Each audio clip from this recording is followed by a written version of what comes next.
Close your eyes. There's nothing you need to do right now. Nowhere else you need to be. Just let my voice carry you back. 12,000 years. The year is 10,000 BC. The Earth looks nothing like it does today. Across the northern hemisphere, vast glaciers blanket entire continents. Walls of ice, miles thick, slowly reshape the land beneath them. Sea levels are nearly 400 feet lower than they are today. Britain is still connected to mainland Europe. People can walk from Siberia to Alaska across a great land bridge. The world feels bigger, quieter, and far more unforgiving. Woolly mammoths roam endless frozen plains. Dire wolves hunt beneath cold grey skies. Saber-toothed cats move silently through the snow and scattered across this icy wilderness. Small groups of humans fight to survive. Your ancestors, they don't know it yet, but the only world they have ever known is about to disappear forever. Hello and welcome. If you're someone who finds it hard to fall asleep alone and enjoys drifting off while wandering through the dusty pages of history, then you're exactly where you belong. I'm really glad you're here tonight. Before we begin, I'd love to know which of my night companions is listening with me, no matter where you are in the world, or what time it is where you are. Leave a comment below and tell me your city and your local time. Every morning, one of my favorite things to do is read your comments. Seeing night companions checking in from every corner of the world reminds me that even on the quietest nights, none of us are ever truly alone. And before we dim the lights, if these peaceful journeys through history help you relax, quiet your mind after a long day, or simply make falling asleep a little easier, I'd truly appreciate it if you took just a second to like this video and subscribe. It may seem like a small gesture, but it genuinely helps this little community of night companions continue to grow, allowing me to create many more quiet journeys through history for all of us. Now, get comfortable, take a slow, deep breath, and let's return to that frozen world. A world that had remained almost unchanged for more than 100,000 years. Life had found its balance. Humans survived, animals thrived.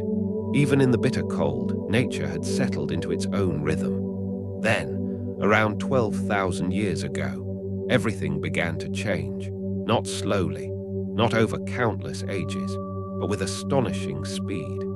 The glaciers that had ruled the Earth for more than 100,000 years began to retreat. Ice sheets that had taken millennia to form started melting away within only a few thousand years. In some regions, the transformation unfolded in just a few centuries. By the standards of nature, it happened in the blink of an eye, and all of that melting ice had to go somewhere. Imagine the greatest flood in human history. Then imagine it thousands of times larger, because that is where our story truly begins. This is the true story of the end of the Ice Age. Of course, all of that melting ice had to go somewhere. Imagine the greatest floods in human history. Now imagine them thousands of times larger. Walls of water hundreds of meters high surged across entire continents. Lakes as vast as inland seas burst through towering ice dams, releasing unimaginable amounts of water in a matter of weeks. As sea levels rose by nearly 400 feet, the broad coastal plains where humans and their ancestors had lived for thousands of years slowly disappeared beneath the waves. And in the middle of all this extraordinary upheaval, as the frozen world faded into the planet we know today, something else began to happen. The giants started to disappear, one by one. Within only a few thousand years, most of Earth's great Ice Age animals vanished forever. The woolly mammoth, the giant ground sloth, the saber-toothed cat, the terror bird, the cave bear, the dire wolf, the giant bison. Creatures that had survived for millions of years suddenly disappeared from the fossil record. In total, more than 150 species of megafauna, enormous animals that had endured countless ice ages, vanished in what scientists consider one of the largest extinction events since the asteroid that ended the age of the dinosaurs. But this time, there was no giant rock falling from the sky, no single catastrophic day. Instead, there were retreating glaciers, rising seas, and a planet undergoing one of the most dramatic climate transformations in its history. Together, these changes reshaped the world, and for many of its largest inhabitants, marked the beginning of the end. Yet while the giants disappeared, humanity followed a very different path. Our ancestors didn't simply survive, they adapted. They spread into new lands, their numbers slowly grew. And only a few thousand years after the Ice Age ended, they began farming, built permanent settlements, and laid the foundations of civilization itself. Every city we live in today, every road, every invention, every culture, can trace part of its story back to those extraordinary generations who lived through the end of the Ice Age. But that raises some remarkable questions. Why did the glaciers begin to melt after remaining so stable for nearly 100,000 years? What caused Earth's climate to change so dramatically? How did floods powerful enough to reshape entire continents become possible? Why did animals that had survived millions of years of changing climates disappear at this particular moment? And how did humans physically weaker than many of those giant creatures become the dominant species on Earth? The answers lie deep within Greenland's ancient ice cores. They rest inside layers of sediment at the bottom of long-forgotten lakes. They are preserved in the fossilized bones of extinct giants, and remarkably, some of the evidence is still carried inside the DNA of every person alive today. This is the story of one of the greatest climate transformations in human history.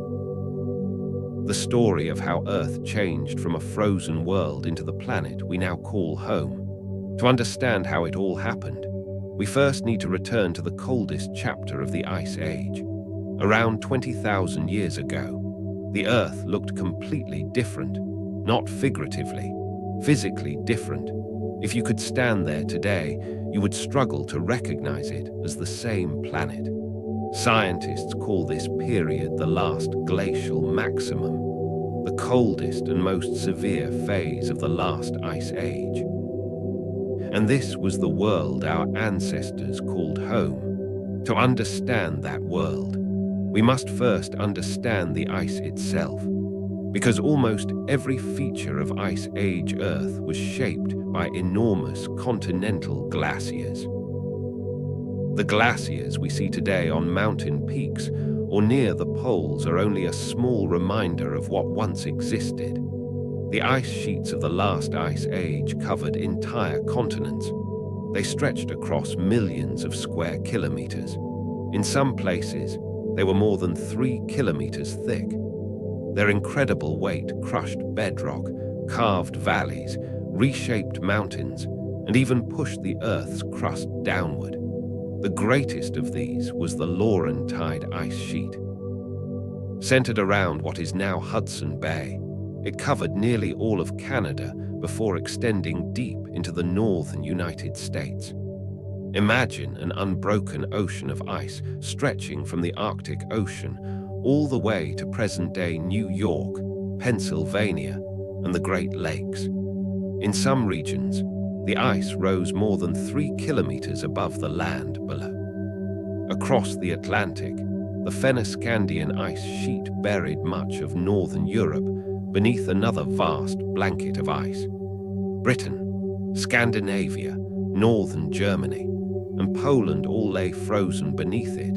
The weight was so enormous that even today, thousands of years after those glaciers melted, parts of Scandinavia are still slowly rising as the Earth's crust continues to recover.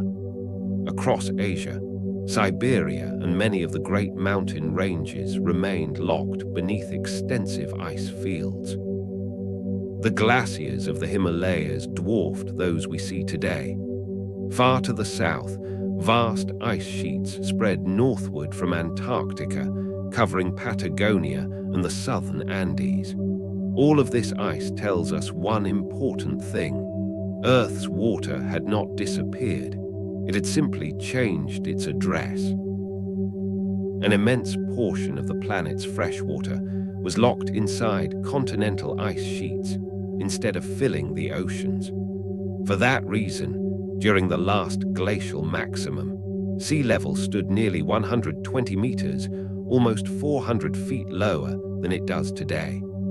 That single difference completely transformed the world's coastlines.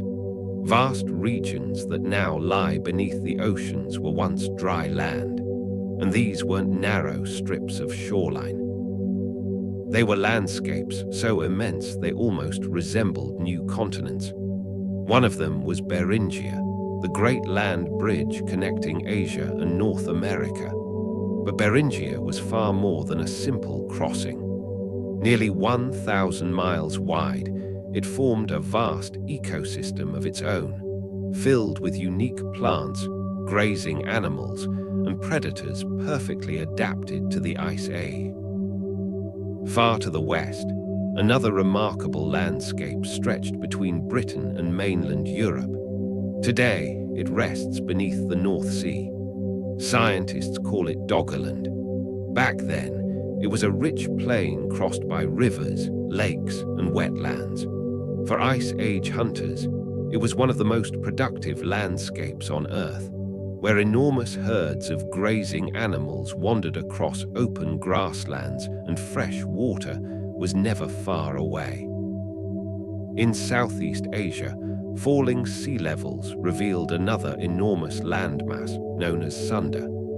Indonesia, Malaysia, and many of the islands we know today were joined together as a single continent.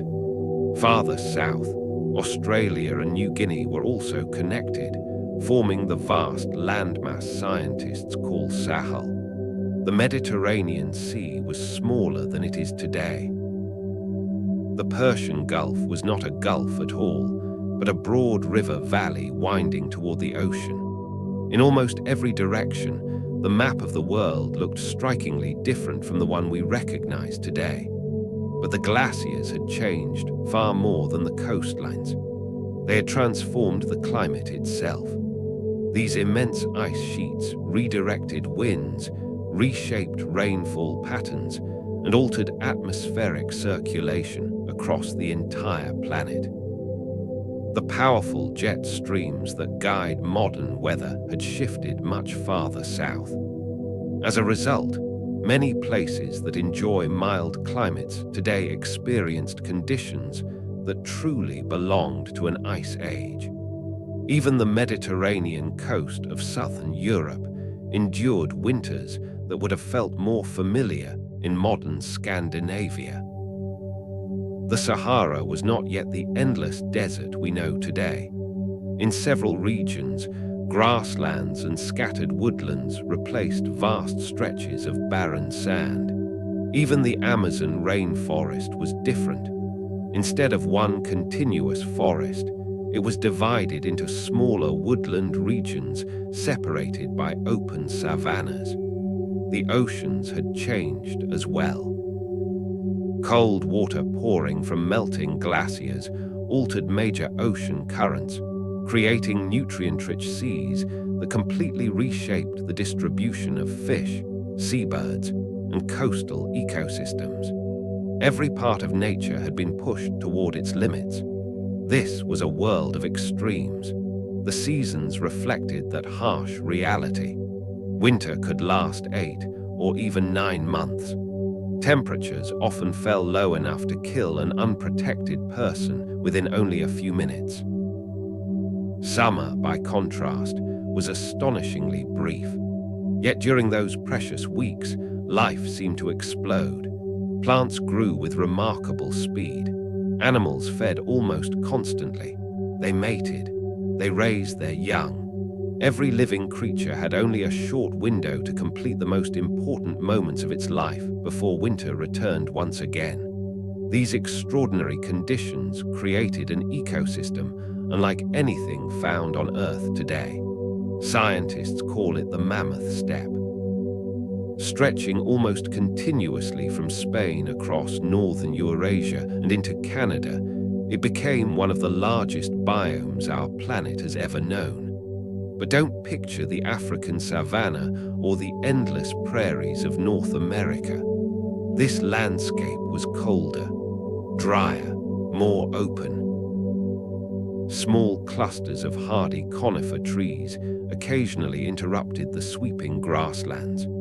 Then, during the brief summer, the ground burst into color as wildflowers covered the plains for only a few precious weeks. When winter returned, all of that life disappeared beneath a silent world of ice and snow. Only the toughest creatures could survive there, and those creatures were truly extraordinary. The giants of the Ice Age, its megafauna, were unlike anything alive today. They were not simply modern animals wearing thicker coats. They were species that had spent hundreds of thousands of years evolving alongside the Ice Age itself. No animal represents that world better than the woolly mammoth. But thinking of a mammoth as nothing more than a furry elephant would be a mistake. It was one of nature's greatest survival specialists. Adults could stand nearly 4 meters tall at the shoulder. Their bodies were protected by 2 layers of dense fur. In some individuals, the outer hairs approached a full meter in length. Their enormous curved tusks could exceed 5 meters from end to end. Those tusks served far more than a defensive purpose. Mammoths used them as versatile tools. They swept snow aside to uncover frozen grasses beneath. They broke through thick ice to reach fresh water. And when necessary, they became powerful weapons against predators. Their social lives closely resembled those of modern elephants. Related females and their calves lived together in family herds, while mature males often wandered alone or gathered in small bachelor groups. Their migrations, however, were even more remarkable. Every year they traveled hundreds of kilometers, following the brief burst of plant growth across the Mammoth Steppe with astonishing precision. Yet mammoths were only one part of this immense ecosystem. Sharing those frozen grasslands was another magnificent giant, the woolly rhinoceros. Some individuals approached 3 tons in weight and carried 2 impressive horns, the front horn sometimes growing well over a meter long. Like the mammoth, it was covered in a thick coat of insulating fur. Its personality, however, was very different. While mammoths depended on cooperation and family groups, woolly rhinoceroses usually lived alone and had a reputation for being fiercely aggressive. Cave paintings and fossil evidence suggest that even the largest predators approached them with extreme caution. Cave paintings and remarkably well-preserved fossil remains suggest that even the largest predators approached these powerful animals with caution. And of course, the predators of the Ice Age were every bit as extraordinary as the creatures they hunted. Among the most famous were the saber-toothed cats. They were specialists, perfectly evolved to bring down enormous prey. And they were not just a single species. Several different kinds of saber-toothed cats shared the Ice Age world at the same time. Their legendary canine teeth, reaching nearly 20 centimeters or about 8 inches in length, were not designed to bite and hold prey the way modern cats do. Instead, they functioned almost like precision surgical instruments. They first pinned an animal to the ground with their immensely powerful forelimbs. Then, using the strength of their neck muscles, they delivered a single, carefully placed strike aimed at the throat or the major blood vessels. Across Europe and Asia, another formidable predator ruled the plains: the cave lion. Larger and more powerfully built than today's African lion, these great cats hunted cooperatively in prides. Their prey was not zebra or antelope. They targeted young mammoths, bison, wild horses, and whenever the opportunity arose, young woolly rhinoceroses. Fossil skeletons reveal that cave lions possessed heavier bones and far more robust bodies than modern lions. Many scientists believe this extraordinary strength allowed them to overpower animals far larger than any lion hunts today. Across the frozen grasslands of North America, another predator dominated the landscape: the dire wolf. Despite its familiar appearance, it was not simply a larger version of the modern grey wolf. It was an entirely different species, heavier, more muscular, and equipped with remarkably powerful jaws. While modern wolves usually exhaust their prey during long pursuits, dire wolves appear to have relied on overwhelming force. Like modern hyenas, they crushed bones with tremendous bite strength, gaining access to the rich marrow hidden inside. Yet the Ice Age offered far more than mammoths and rhinoceroses. Its grasslands supported an astonishing variety of giant herbivores. Among the most remarkable were the giant ground sloths. When standing upright, some reached nearly 6 meters or 20 feet in height. They fed on leaves and branches high above the ground. Despite their name, they were anything but slow and helpless. Reconstructed skeletons and muscle attachments reveal enormously powerful forelimbs. Armed with gigantic claws, they were fully capable of defending themselves against even the largest predators when necessary. Another of the Ice Age's most unusual inhabitants was the glyptodon. Resembling an enormous armadillo, some individuals grew to the size of a small automobile. Their backs were protected by a massive armored shell made from thousands of interlocking bony plates. This remarkable natural shield made them extremely difficult prey for almost any predator. Along Ice Age rivers, giant beavers built enormous dams and lodges. Across the open plains, giant bison with horn spans exceeding 2 meters traveled in vast herds. Europe's caves sheltered another giant altogether, the cave bear. Although related to modern bears, it was a distinct species. Generation after generation returned to the very same caves to hibernate, leaving behind enormous accumulations of bones that archaeologists continue to discover today. Despite their intimidating size, cave bears appear to have relied primarily on a plant-based diet. Even so, disturbing an animal of such immense strength would have been an extraordinarily dangerous mistake. On the opposite side of the world, Australia was home to creatures unlike anything found elsewhere. One of them was Diprotodon, the largest marsupial ever known to have lived. Resembling an enormous wombat, it could weigh as much as 3 tons. Another was Thylacoleo, often called the marsupial lion. Relative to its body size, its bite force may have been greater than that of any predatory mammal that has ever lived. Some researchers even believe its jaws were more powerful than those of the famous saber-toothed cats. Yet remarkable as these animals were, none of them lived in isolation. Every creature in this extraordinary ecosystem, from the smallest rodent to the largest mammoth, played a role in maintaining the delicate balance of life. The megafauna were not merely inhabitants of this frozen world.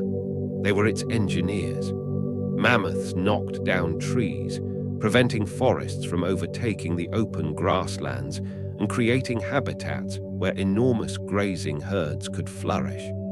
Their dung fertilized the soil. The seeds they carried spread plants across hundreds of kilometers, and when they died, their immense bodies fed countless scavengers while returning vital nutrients to the land. The mammoth steppe itself was unlike the tundra we know today. Modern tundra is often waterlogged, marshy, and relatively poor in plant diversity. The Ice Age steppe was far drier, far richer, and astonishingly productive. Its vegetation was abundant enough to support millions of large grazing animals at the same time. Low rainfall, intense cold, and constant grazing pressure favored tough grasses, sedges, and hardy flowering plants. These species had evolved to survive both months of freezing temperatures and relentless feeding by enormous herbivores. And then, there were the humans. Human beings had become part of this remarkable world, not simply as survivors, but as one of its most successful predators. By around 20,000 years ago, our ancestors had spread across almost every Ice Age environment, from the edges of the great glaciers to the tropical regions farther south. Yet there was one important difference between those people and us. It was not biological. They were anatomically modern humans, just as we are today. They possessed the same intelligence, the same capacity for language, the same ability to imagine, learn, and solve problems. The real difference lay in their culture.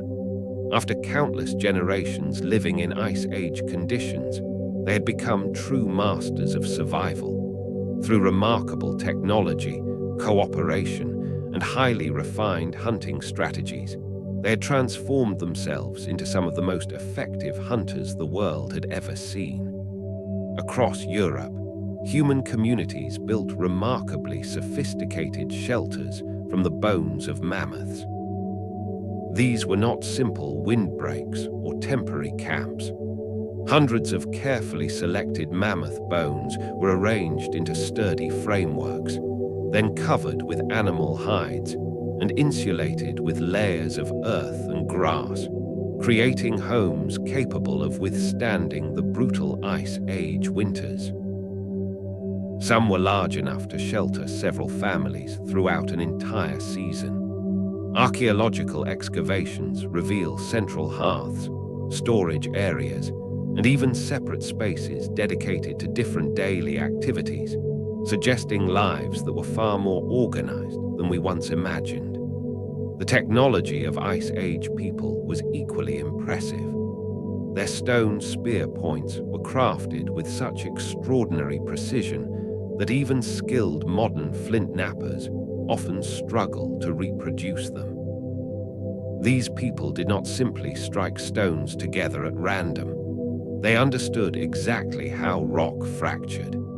Every blow was carefully planned, shaping the stone core through a deliberate sequence that produced weapons of remarkable efficiency while wasting very little material. Another revolutionary invention was the atlatl or spear thrower. This simple device acted as an extension of the human arm, allowing hunters to launch their spears much farther and with far greater force. A skilled hunter could send a spear nearly 100 meters, striking thick-skinned megafauna from a much safer distance. For the first time, hunting enormous animals became significantly less dangerous. People also developed specialized tools for processing the animals they caught. Scrapers designed for cleaning hides, delicate bone needles capable of sewing tightly fitted clothing, and finely crafted engraving tools used to decorate everyday objects with symbolic patterns. Each of these innovations represented knowledge refined over countless generations and carefully passed from one generation to the next. Yet perhaps the greatest breakthrough was not technological at all. It was social. Compared with their ancestors, Ice Age humans formed larger communities connected by far stronger relationships. They established trade networks stretching for hundreds of kilometers. Flint quarried from specific locations has been discovered at settlements weeks away on foot. Marine shells collected along the Atlantic coast appear deep within inland Europe. Amber from the Baltic Sea traveled all the way to communities in southern France. But these networks carried far more than physical objects. They carried ideas. A new technique developed by one group could spread across thousands of kilometers within only a single generation. A better method for preparing hides, a more effective hunting strategy, a stronger shelter design. Knowledge no longer remained isolated. It spread rapidly, allowing communities to learn from one another and continually improve. For perhaps the first time in human history, cultural knowledge began accumulating at an unprecedented pace. Humans were advancing not only in technology, but also in thought. The cave paintings created during this period reveal extraordinary artistic ability, alongside remarkably careful observations of animal behavior. The famous paintings of Lascaux and Chauvet are far more than simple drawings. They capture Ice Age animals with astonishing anatomical accuracy, conveying movement, posture, and behavior in ways that reveal just how deeply their artists understood the creatures around them. Small carved figurines, musical instruments fashioned from bone and ivory, beads, pendants. Each tells the same story. These people were not merely surviving. They were creating culture, preserving traditions, and building identities that connected one generation to the next. Artifacts discovered across different regions reinforced that picture. Each area developed its own artistic style, distinctive stone-working techniques, and unique craft traditions. Together, they suggest that recognizable cultural identities, perhaps even the earliest forms of what we would now call ethnic groups, were gradually beginning to emerge. And remarkably, this entire way of life was extraordinarily successful. During the last glacial maximum, the global human population is estimated to have numbered in the hundreds of thousands, and perhaps even several million. People had spread across nearly every major landmass on Earth, with the only exception being Antarctica. They learned to survive everywhere from the frozen plains near the Arctic Circle to the warm tropical regions farther south. They hunted the largest and most dangerous animals on the planet, and they did so with remarkable success. Yet beneath all of those achievements lay an extraordinarily fragile balance. The giant animals of the Ice Age, the endless grasslands. Every species perfectly adapted to this frozen world. All of them depended upon a single condition. The ice had to remain. As long as the climate stayed cold, as long as the continental glaciers held their ground, as long as the mammoth steppe continued to stretch across the northern hemisphere, this world might have endured for thousands of years more. Its animals had spent hundreds of thousands of years evolving for these harsh conditions. Humans, in turn, had spent countless generations mastering the art of surviving within them. The frozen world was no longer unusual. It was simply home. No one living 20,000 years ago remembered a different climate. Their parents, their grandparents, and hundreds of generations before them had known only this world of ice. Every skill they possessed, every animal they hunted, every plant they gathered, every part of their lives had been shaped by the frozen earth around them. But deep within the ancient ice cores of Greenland, deep within Greenland's ancient ice cores, within the layers of sediment resting at the bottom of long-forgotten lakes, and inside the annual growth rings of trees that died thousands of years ago, the first signs of an enormous transformation had already begun to appear. At first, they were almost impossible to notice. A subtle shift in the way sunlight was distributed across the Earth. Small changes in atmospheric circulation. Gradual adjustments in the direction of major ocean currents. Taken individually, none of these changes seemed especially important. But together, they marked the beginning of one of the greatest transformations in Earth's history. A change so rapid, so immense, and so profound, that it would eventually erase the Ice Age world forever and reshape the planet into something entirely new. The frozen world that had seemed eternal was about to reveal that it had never been permanent at all, and every creature perfectly adapted to that harsh environment, humans included, would soon face a challenge unlike anything their ancestors had ever experienced.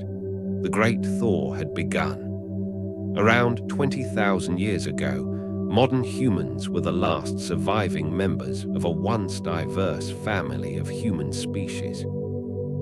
They had spread across nearly every continent, from the southern reaches of Africa to the frozen grasslands of Siberia.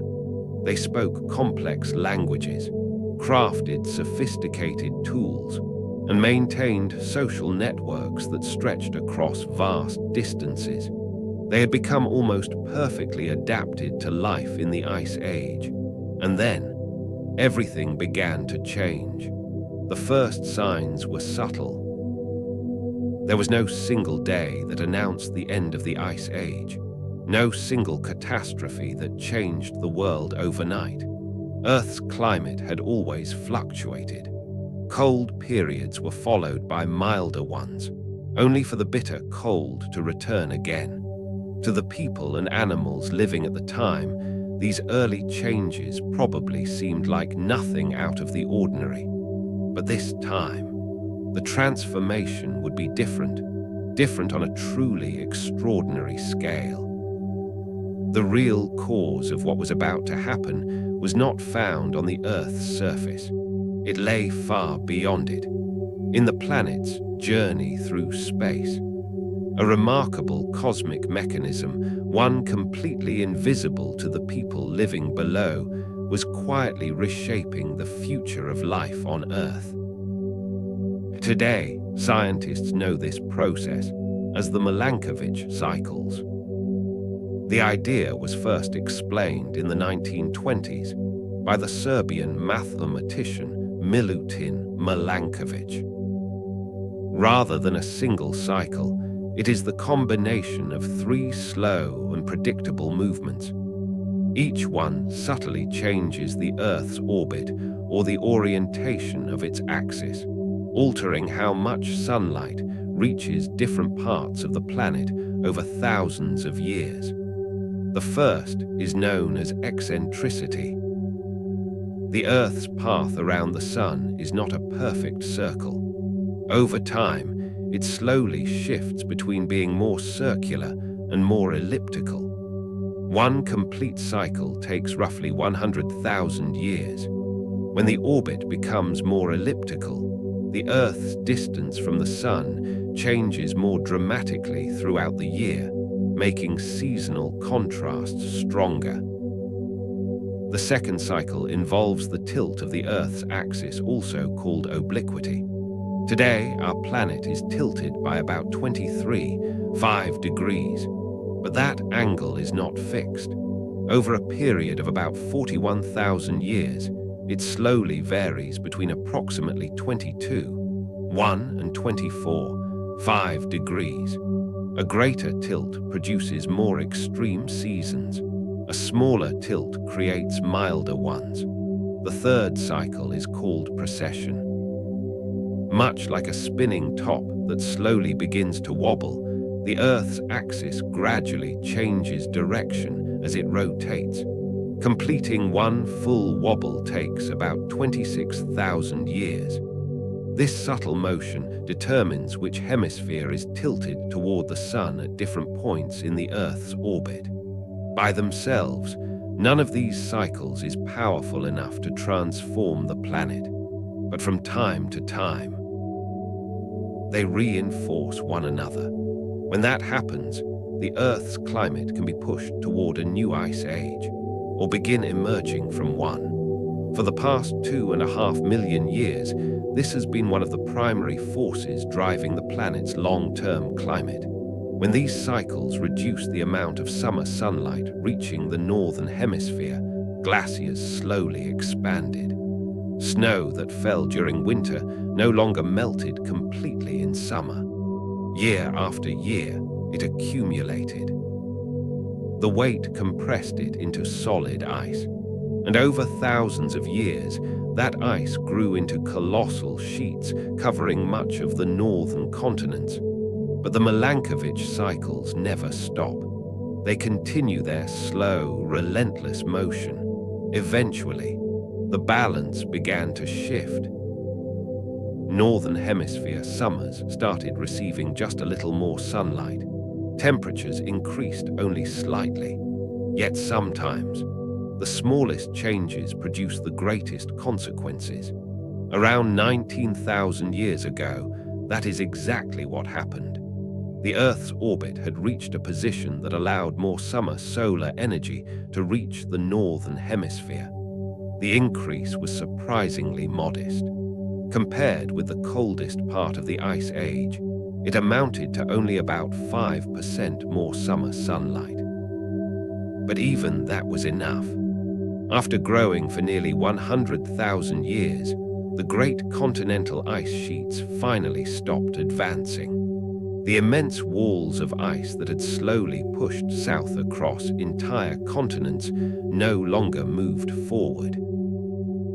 For the first few thousand years, the change was almost impossible to see. The glaciers were no longer growing, but they had not yet begun to shrink rapidly either.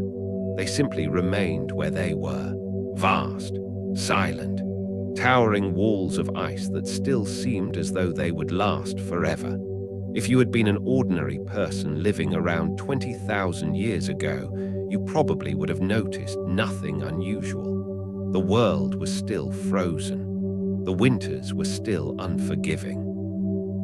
The enormous ice sheets still dominated the horizon. Everything appeared exactly as it always had. Yet beyond human perception, a profound change was already underway. Each summer, the amount of ice that melted had begun to exceed by only the slightest margin the amount of new ice formed during winter. At first, the difference measured only a few centimeters, but in nature, the greatest transformations often begin with the smallest changes. Tiny streams of meltwater started flowing from the edges of the glaciers. Those streams gradually became rivers. The rivers carved new channels through the land.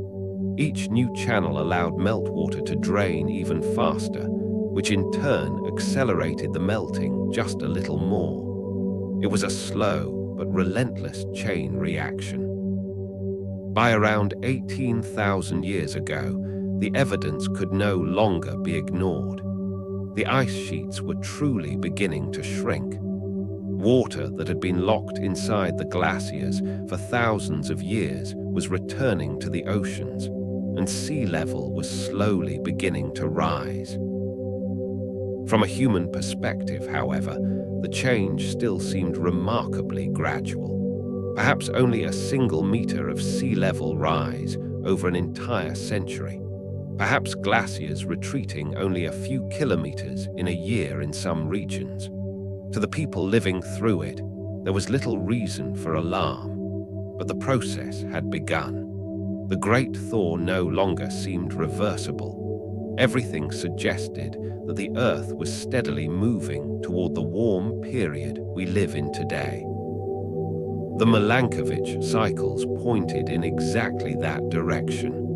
Over the next several thousand years, the glaciers should have continued melting at a slow and predictable pace. But then, something happened that no one expected. Around 12,900 years ago, just as the planet seemed well on its way toward warming, the climate suddenly lurched back toward Ice Age conditions. And it happened not over thousands of years, but perhaps within only a few decades. Across much of the northern hemisphere, temperatures plunged once again to near glacial levels. The retreat of the ice sheets came to an abrupt halt.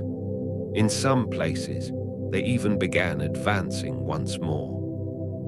Scientists call this extraordinary episode the Younger Dryas. Its name comes from Dryas octopetala, a small Arctic wildflower whose pollen suddenly reappears in sediment layers from that period. The name sounds gentle, almost peaceful, but the event itself was anything but. The Younger Dryas was a genuine global climate shock. For roughly 1,000 years, this sudden return to cold conditions interrupted the natural warming that the Milankovitch cycles had set in motion. Even today, scientists cannot say with complete certainty what caused it. There are several explanations. Some are supported by compelling evidence, yet the evidence does not always agree. Some findings contradict one another. Others continue to fuel lively scientific debate. For that reason, the Younger Dryas remains one of the greatest unsolved mysteries in paleoclimatology. And solving that mystery is important not only for understanding the past, but also for understanding whether a similar event could ever happen again. The leading explanation centers on the enormous system of ocean circulation in the North Atlantic. This vast network of currents connects the world's oceans and is driven largely by differences in water density. Warm, salty water flows northward from the tropics. As it reaches the polar regions, it cools. Its density increases. Eventually, it sinks into the deep ocean.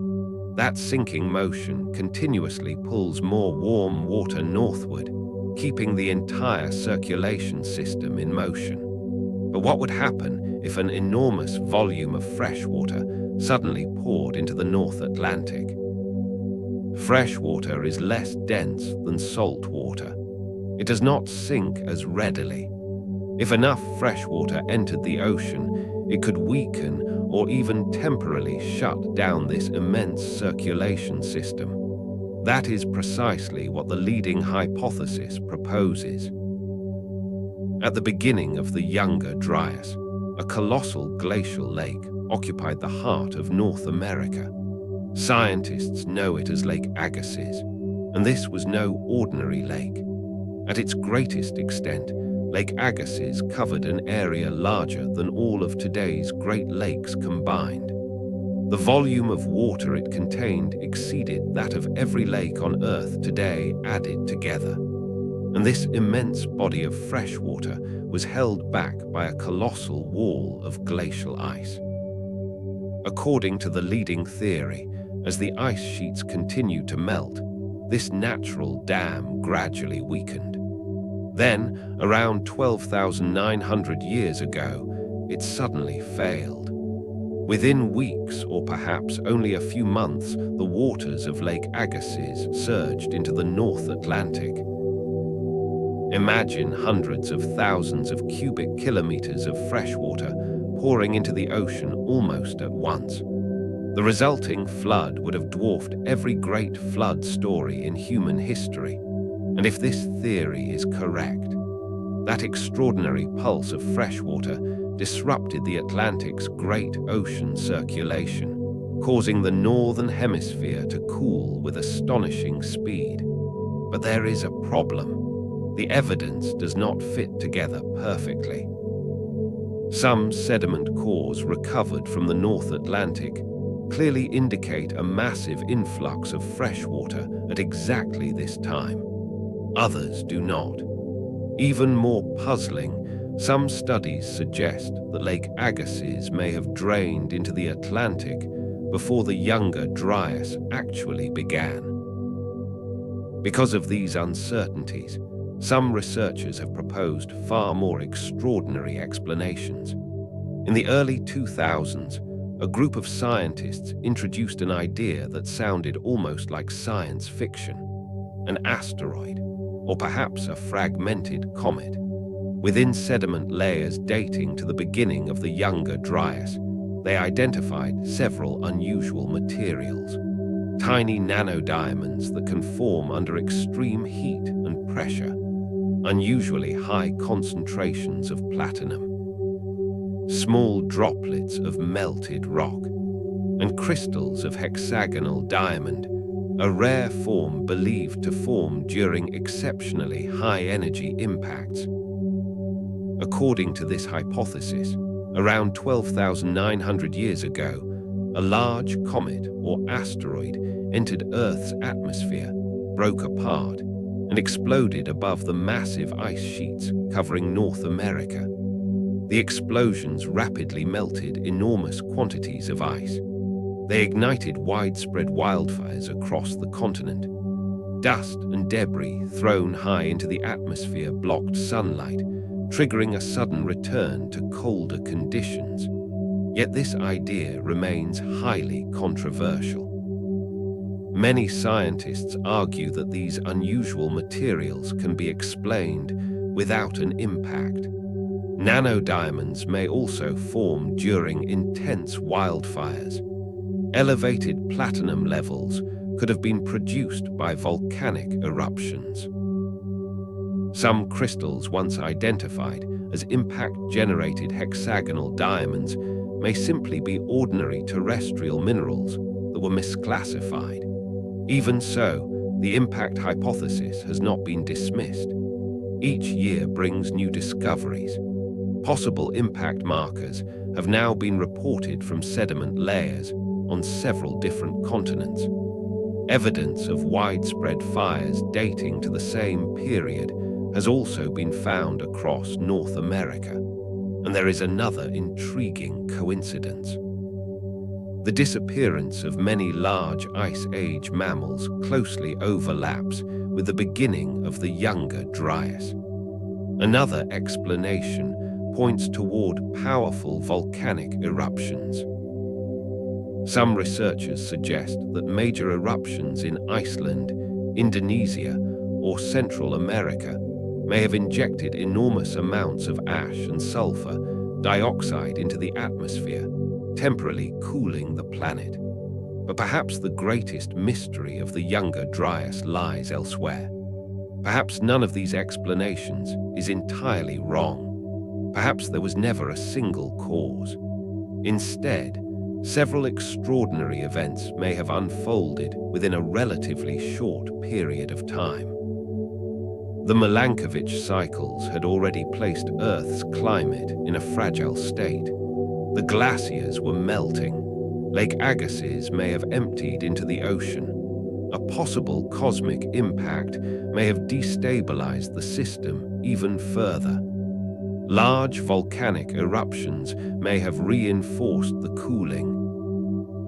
All of these events could have overlapped within only a few centuries, or perhaps even a few decades, whatever the ultimate cause. Once the Younger Dryas began, nature activated a series of powerful feedback mechanisms that accelerated the changes even further.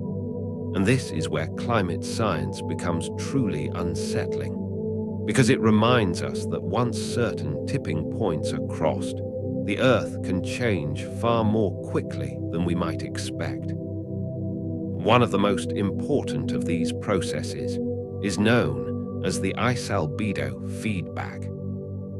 Fresh snow and clean ice appear white because they reflect a large portion of the sun's energy back into space. Scientists call this the albedo effect. As the Younger Dryas cooled the planet once again, landscapes that had briefly become exposed tundra or bare ground were covered once more by snow and expanding ice. Those bright new surfaces reflected even more sunlight. That caused temperatures to fall a little further. Lower temperatures allowed even more snow to accumulate. More snow reflected even more sunlight, and a self-reinforcing cycle of cooling took hold. But feedback mechanisms do not strengthen only cold climates. When the Younger Dryas finally came to an end, another powerful process began working in the opposite direction. This time, the key lay beneath the ground. Across vast regions of Siberia, Canada, and Alaska, enormous areas of permafrost ground that had remained frozen year-round for thousands of years held countless remains of ancient plants and animals, perfectly preserved within the ice. When that frozen ground finally began to thaw, another invisible process quietly began. As the frozen ground thawed, microorganisms buried within the soil became active once again. They began breaking down the ancient plants and animals that had remained trapped in the permafrost for thousands of years. As they did, they released carbon dioxide, and more importantly, methane. Methane is an extraordinarily powerful greenhouse gas. Over short periods, it traps far more heat than carbon dioxide. As a result, when the Younger Dryas finally came to an end and the planet began warming once again, thawing permafrost may have released enormous quantities of greenhouse gases, accelerating the warming even further. Evidence from Greenland's ice cores supports this idea. Shortly after the Younger Dryas ended, atmospheric methane concentrations almost doubled. Another powerful feedback mechanism involved the oceans themselves. When the great circulation system of the North Atlantic weakened during the Younger Dryas, the effects extended far beyond the northern hemisphere. Tropical rain belts shifted. Wind patterns over the Atlantic changed. Even the great monsoon systems of Asia and Africa were affected. Then, as the Atlantic circulation gradually recovered, these systems shifted once again. The result was a cascade of major climate changes occurring simultaneously across different parts of the world. Forests also played an important role in this chain of events.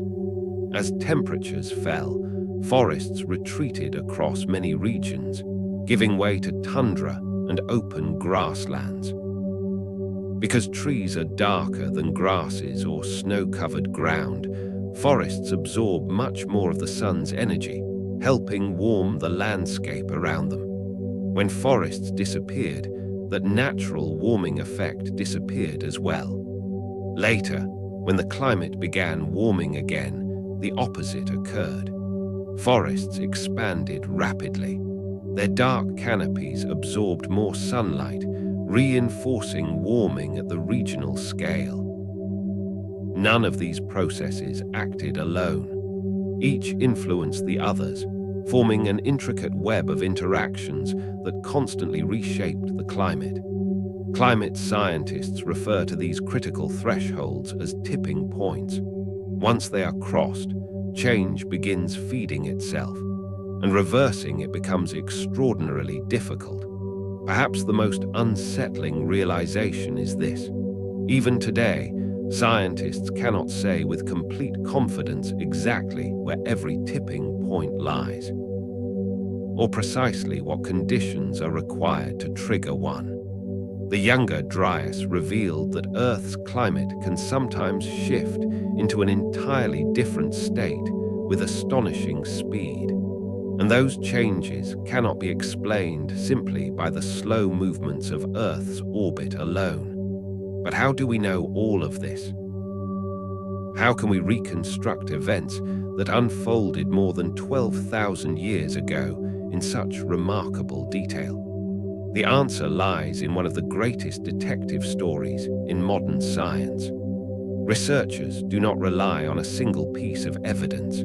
Instead, they combine many completely independent sources of information, gradually rebuilding the past one clue at a time. Among the most valuable of these are ice cores.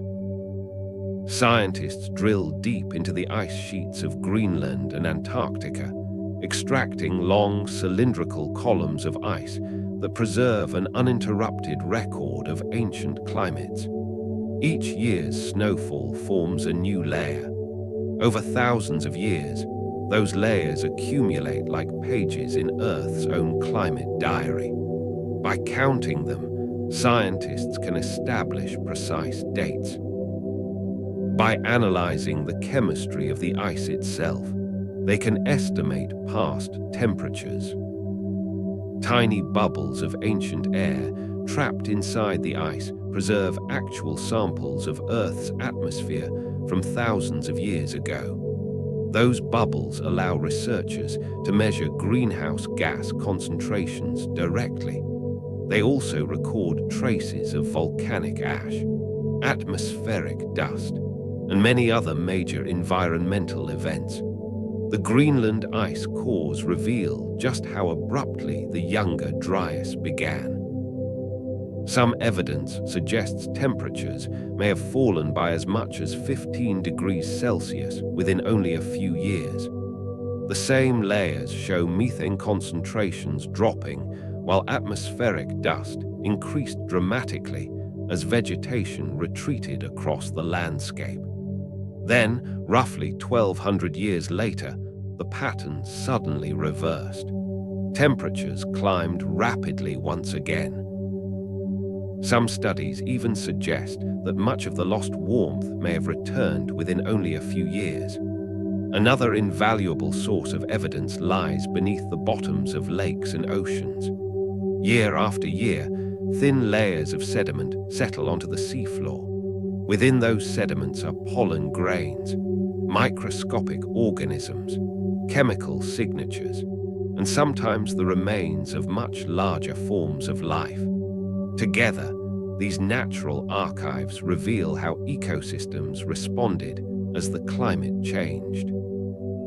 Pollen records from Europe, for example, show that temperate forests disappeared within only a few decades during the Younger Dryas, replaced by Arctic tundra. Pine forests that had begun spreading northward suddenly vanished. In their place appeared dwarf willows and other plants adapted to severe cold. Sediments from the ocean floor tell another part of the story. The shells of microscopic marine organisms preserve oxygen isotopes that allow scientists to reconstruct ancient ocean temperatures and salinity. Using these records, researchers can determine when circulation in the North Atlantic weakened, when freshwater entered the ocean, and how quickly those changes spread across the globe. Even caves preserve remarkable climate records. Over thousands of years, stalactites and stalagmites grow layer by layer as mineral-rich water drips from cave ceilings. Each layer records subtle changes in rainfall and temperature. Some cave formations in China have revealed, in extraordinary detail, how the Asian monsoon shifted during the Younger Dryas. They demonstrate that this was not merely a regional event, it was a truly global climate transformation. In recent years, scientists have gained yet another powerful tool: ancient DNA. fragments of genetic material preserved in permafrost, lake sediments, and even the frozen tissues of Ice Age animals allow researchers to identify which species lived in particular places at different moments in time. Migration routes. Population increases and declines. Even aspects of ancient diets can now be reconstructed. DNA recovered from woolly mammoths has revealed a fascinating discovery. Their populations had already begun declining before the Younger Dryas even started. The initial phase of warming may already have placed them under increasing pressure. Then came the sudden return of intense cold, followed by another rapid warming. Together, these dramatic climate swings may have delivered the final blow from which the species never recovered. Tree rings provide another remarkably precise climate record. Ancient tree trunks preserved in lakes and wetlands record each year's growth in a sequence of annual rings. During the Younger Dryas, those rings become noticeably thinner, reflecting harsher growing conditions. When the cold period finally ended, the rings quickly widened again, showing that forests responded with remarkable speed as warmer conditions returned. Archaeology completes the final pieces of this extraordinary puzzle. Human settlements changed dramatically during this period. In the Near East, communities that had spent countless generations living as nomadic hunter-gatherers began establishing permanent villages near the end of the Younger Dryas. Many researchers believe that rapidly changing climates reduced the reliability of wild food resources, encouraging people to cultivate plants rather than simply gather them. It was a decision that would ultimately change the course of human history forever. In North America, the Clovis culture, famous for its masterfully crafted spear points, disappears from the archaeological record at the boundary of the Younger Dryas. In its place, entirely new cultural traditions emerged, bringing different technologies and different ways of life. When all of these lines of evidence are brought together, a remarkably detailed picture of the transition from the Ice Age to the modern world begins to emerge. But it is anything but peaceful. The Earth did not change slowly or smoothly. Instead, it was chaotic, violent. The climate repeatedly swung between dramatically different states, and in truth, the greatest transformation had not even begun. Around 11,700 years ago, the Younger Dryas finally came to an end. But warming did not simply resume, it accelerated. Almost every feedback mechanism that had temporarily slowed during the Younger Dryas switched back on at nearly the same time. The immense ice sheets, which had remained relatively stable for more than 1,000 years, now began breaking apart at a pace unmatched anywhere in the previous 100,000 years.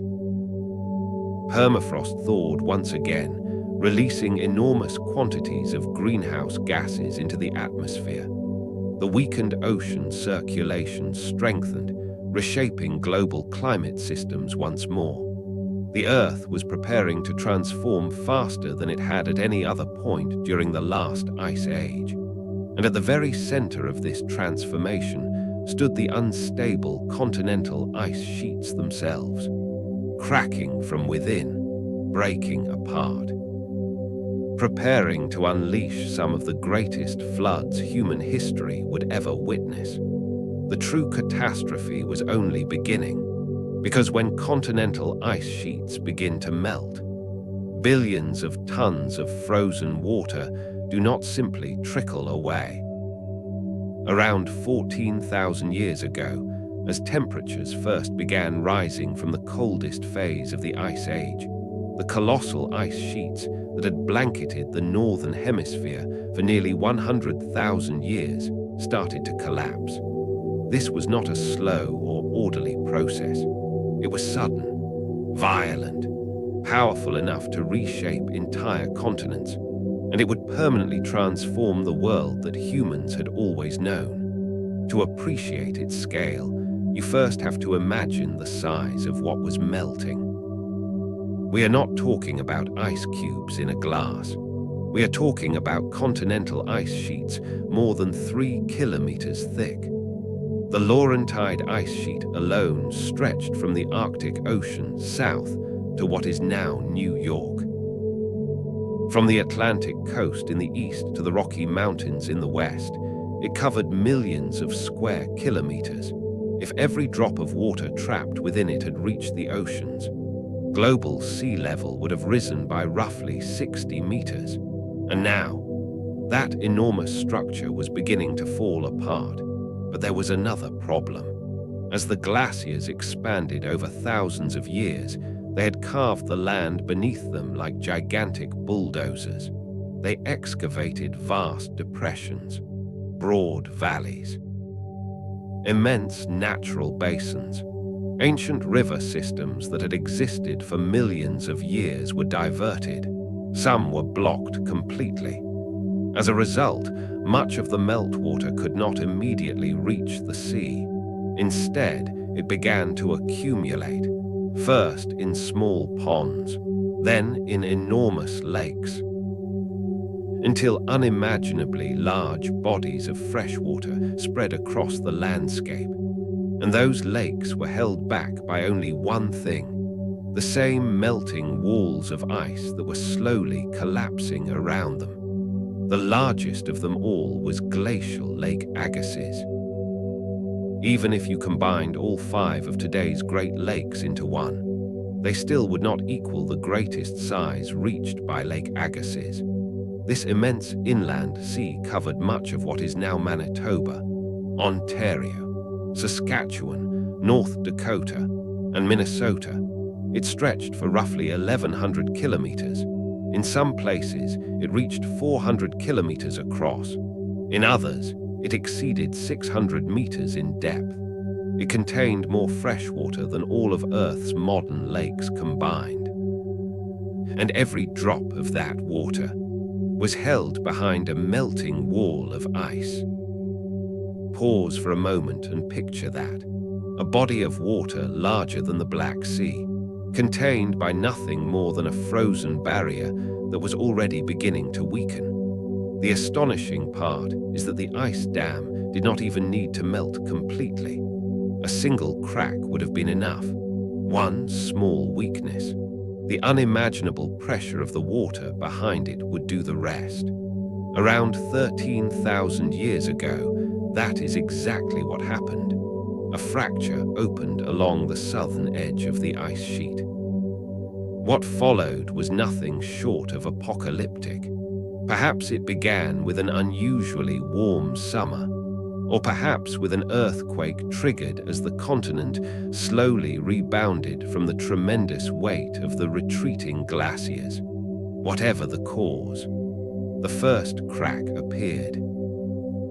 The instant it opened, billions of tons of water surged toward it with overwhelming force. Within minutes, a narrow fracture became a gigantic breach. Within hours, a catastrophic torrent powerful enough to carry house-sized blocks of ice was racing across the landscape. Within days, much of the ice dam had collapsed completely. Lake Agassiz did not simply drain, it exploded. Water burst outward with a force beyond anything in ordinary human experience. For comparison, today, the Mississippi River carries roughly 17,000 cubic meters of water every second. During one of Lake Agassiz's great outburst floods, the flow may have reached 25 to 50 times that amount, and it continued for weeks. For those few catastrophic weeks, the flood may have discharged more water than all of the world's major rivers combined. The torrent carved entirely new valleys hundreds of meters deep through solid bedrock. it transporting boulders the size of buses across distances of hundreds of kilometers. It stripped away fertile soils that had taken thousands of years to form. Much of the rugged, scoured landscape visible today across the Canadian Shield still bears the scars of that catastrophe. For the people living in the path of those floods, escape was almost impossible. There was no warning, no time to prepare, only an unstoppable wall of water and shattered ice sweeping away everything before it. But the disaster did not end where the floodwaters passed. Eventually, that immense volume of fresh water had to reach the oceans. Much of the water rushed south through the Mississippi Valley before emptying into the Gulf of Mexico. Other outburst floods followed different routes, flowing east through the Great Lakes and eventually reaching the Atlantic Ocean by way of the St. Lawrence River. Still others surged northward into the Arctic Ocean. Each event released billions of tons of fresh water into the oceans over timescales that, in geological terms, were little more than the blink of an eye. And Lake Agassiz was only one of many. Across the northern hemisphere, similar glacial lakes were constantly forming, filling, and eventually draining in catastrophic floods. Each carried the potential for immense destruction. In the Pacific Northwest, however, an even more extraordinary series of disasters unfolded. This time, the central figure was glacial Lake Missoula. It was smaller than Lake Agassiz, but its location made it even more destructive. The lake formed in what is now western Montana, trapped behind an immense wall of ice created by the Cordilleran ice sheet, which stretched southward from Canada. Whenever the climate warmed slightly, the ice dam collapsed. The lake emptied within only a few days. Then temperatures dropped again. The ice dam reformed. The lake filled once more, and the catastrophe repeated itself. This cycle occurred at least 40 times over roughly 3,000 years. Each Missoula flood released nearly 2,000 cubic kilometers of water in only a matter of days. As the floodwaters rushed through narrow mountain valleys, they reached speeds approaching 100 kilometers per hour. When they burst into the broad Columbia Basin of present-day Washington state, they temporarily created an inland sea covering nearly 8,000 square kilometers. In places, that temporary sea was hundreds of meters deep, and then, in less than a week, it disappeared. The power of these floods is almost beyond imagination. They carved valleys more than 1,000 meters deep. They created waterfalls nearly 3 times taller than Niagara Falls waterfalls that existed for only a few days before vanishing forever. They sculpted the enormous amphitheater-shaped valleys known today as coulees. These landscapes were so immense that early geologists struggled to explain how they could possibly have formed. The floods carried house-sized boulders for hundreds of kilometers. They created the extraordinary rocky landscape now known as the channeled scablands of Washington state, a place that still looks almost alien even today. For the people who lived there, each flood would have been an apocalypse. Imagine a wall of water nearly 120 meters high appearing on the horizon, moving as fast as a galloping horse, filled with gigantic blocks of ice, massive boulders, and entire forests torn from the ground. There was no higher hill to reach, no possibility of outrunning it, nowhere to hide. Communities that had lived in the same region for generations could disappear in a single day, leaving behind perhaps nothing more than a few stone tools that archaeologists would uncover thousands of years later beneath layers of flood sediment. Yet these colossal glacial floods tell only part of the story. Yes, they were unimaginably destructive, but they were also temporary. The greatest transformation was unfolding much more slowly, and its effects would last forever. The seas were rising. Water that had remained locked inside continental ice sheets for nearly 100,000 years was gradually returning to the oceans.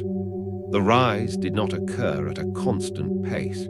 It slowed during some periods, accelerated during others, depending on how quickly the glaciers melted.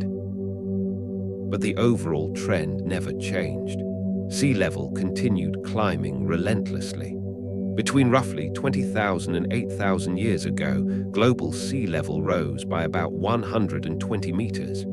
At first, that number may not sound especially dramatic, but its true meaning is astonishing. Imagine adding enough water to cover the world's coastlines by the height of a 40-story building. That is what happened. Low-lying shores, river mouths, delta plains, islands, peninsulas, and nearly every flat coastal landscape slowly disappeared beneath the sea. This was not a single catastrophic event. It unfolded gradually over countless generations. Each generation may have witnessed only a few meters of change, but after only a handful of human lifetimes, the landscapes people had known as children had vanished completely. To those living through it, the world must have seemed to disappear in slow motion.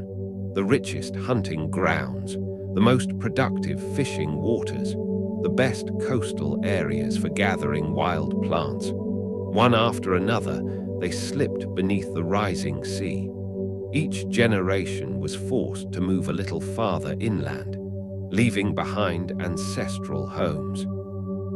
Learning once again how to survive in landscapes that were often less abundant than the ones they had lost. One of the most striking examples of this vanished world is Doggerland.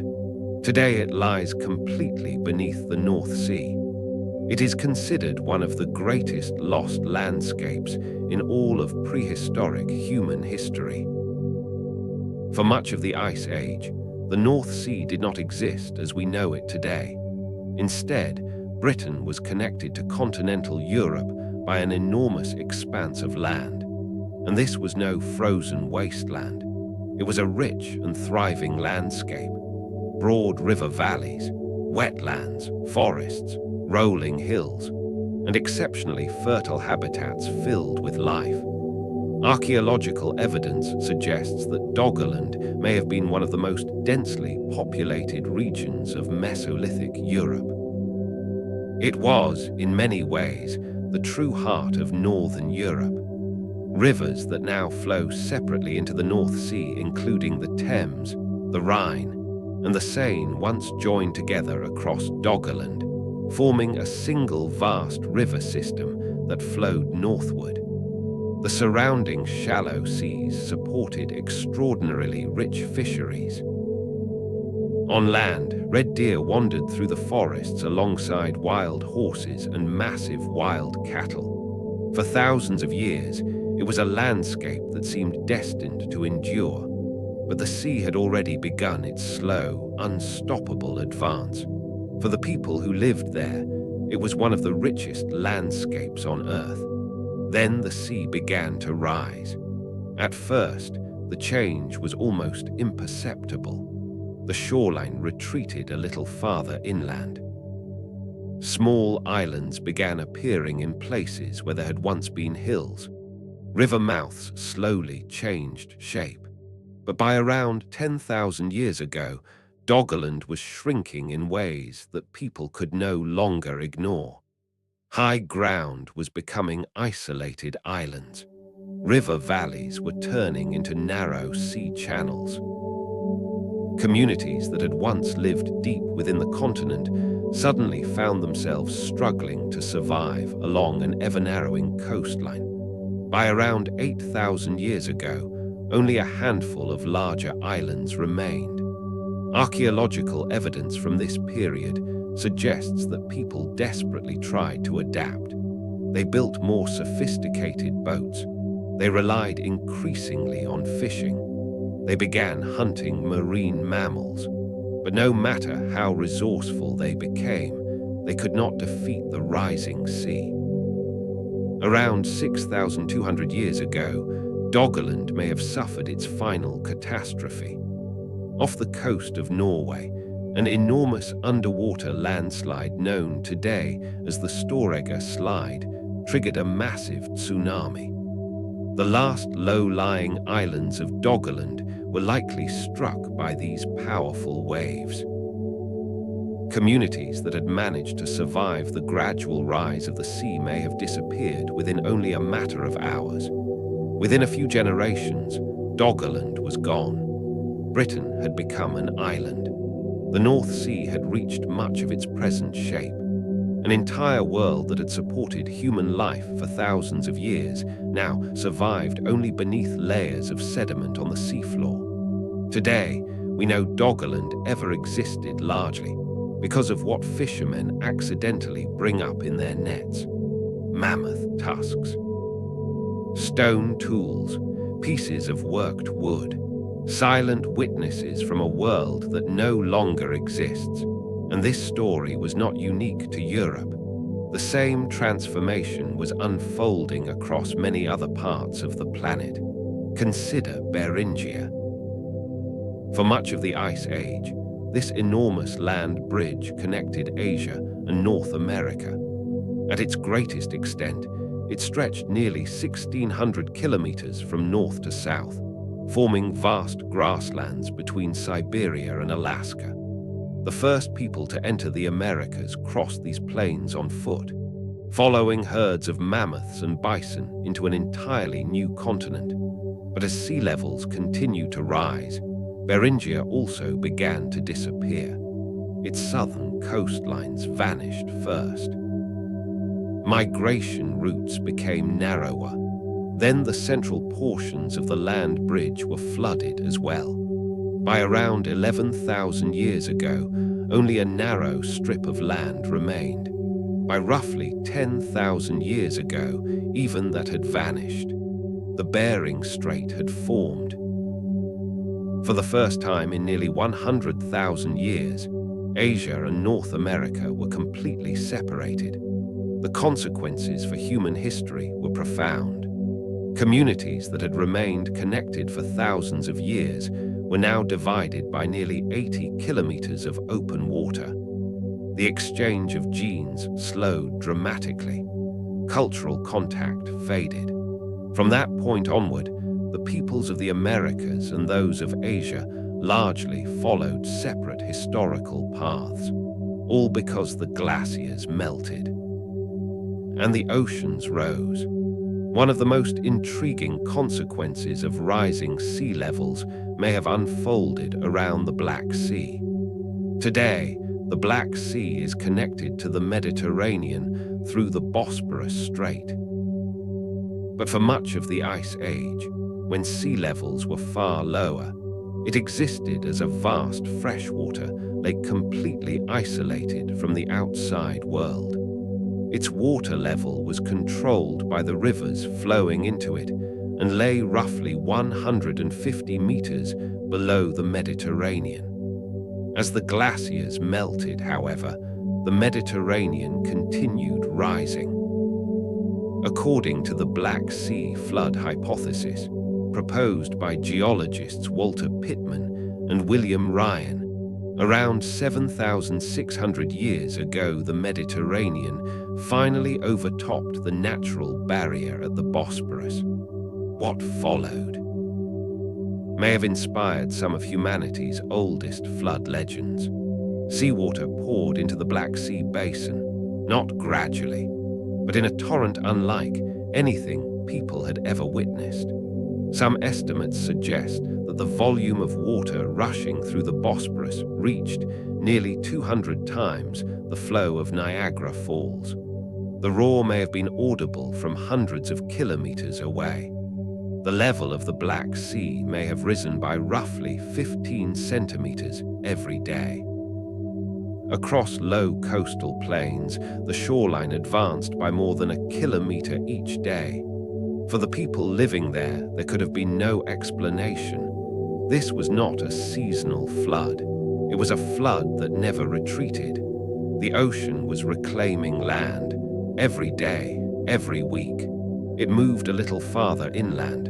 Settlements, fields, fishing camps, hunting grounds, one after another disappeared beneath saltwater. Freshwater ecosystems collapsed. Entire ways of life began to unravel. The process may have continued for at least a year, perhaps several. Eventually, the Black Sea reached something close to its modern level. Nearly 160,000 square kilometers of land, an area roughly the size of present-day Georgia, had vanished beneath the water. Archaeological evidence also indicates that many settlements in the region were abandoned rapidly during this period, while populations migrated into surrounding areas. Some researchers believe this catastrophe left such a deep impression on human memory that it gradually evolved into the great flood stories preserved by later civilizations. The Epic of Gilgamesh. The story of Noah's flood. The flood of Deucalion in Greek mythology. Perhaps each preserves a distant cultural memory of a time when the sea suddenly rose and swallowed the world people knew. The details of this hypothesis remain actively debated today, but one fact is not. As the Ice Age came to an end, rising seas transformed far more than coastlines. They permanently reshaped the human world. Across the globe, coastal communities faced the same slow-moving fate. The oceans continued to rise. Their homes disappeared beneath the water, one generation at a time. Today, we measure sea level rise in only a few millimeters each year. By comparison, the rise in sea level at the end of the Ice Age was fast enough for a single human lifetime to witness. Imagine spending your childhood in a settlement near the coast, the beaches where you walked every day, the estuaries where you fished, the shorelines where you hunted. Year after year, they slowly drift farther away. By middle age, reaching the same coastline now requires half a day's walk. By the time your grandchildren are born, the places where you played as a child lie completely beneath the sea. And this was not an experience limited to a single generation.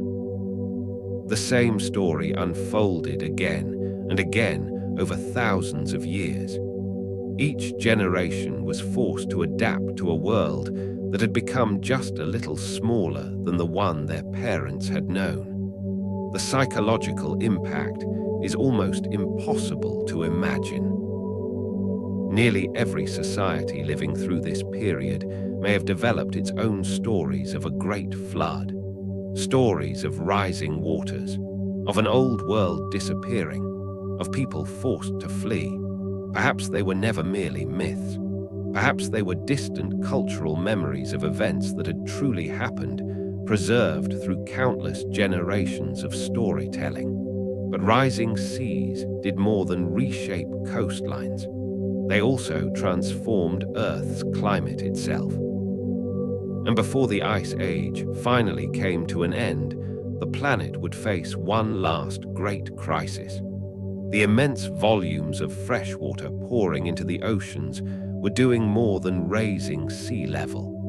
They were disrupting the circulation of the oceans themselves. At the center of this process was the Great Current System of the North Atlantic. Warm surface waters flowed northward from the tropics. Near the polar regions, they cooled, became denser, and sank into the deep ocean. They then returned southward along the ocean floor. Scientists call this system the Atlantic Meridional Overturning Circulation, or AMOC. It is one of the main reasons why Northern Europe enjoys a much milder climate than other regions at similar latitudes. But for this system to function properly, the water must remain sufficiently salty. Fresh water is lighter. It does not sink as easily. When billions of tons of fresh water from Lake Agassiz and other glacial lakes entered the North Atlantic, a vast layer of fresh water spread across the ocean's surface. That fresh layer greatly weakened the circulation.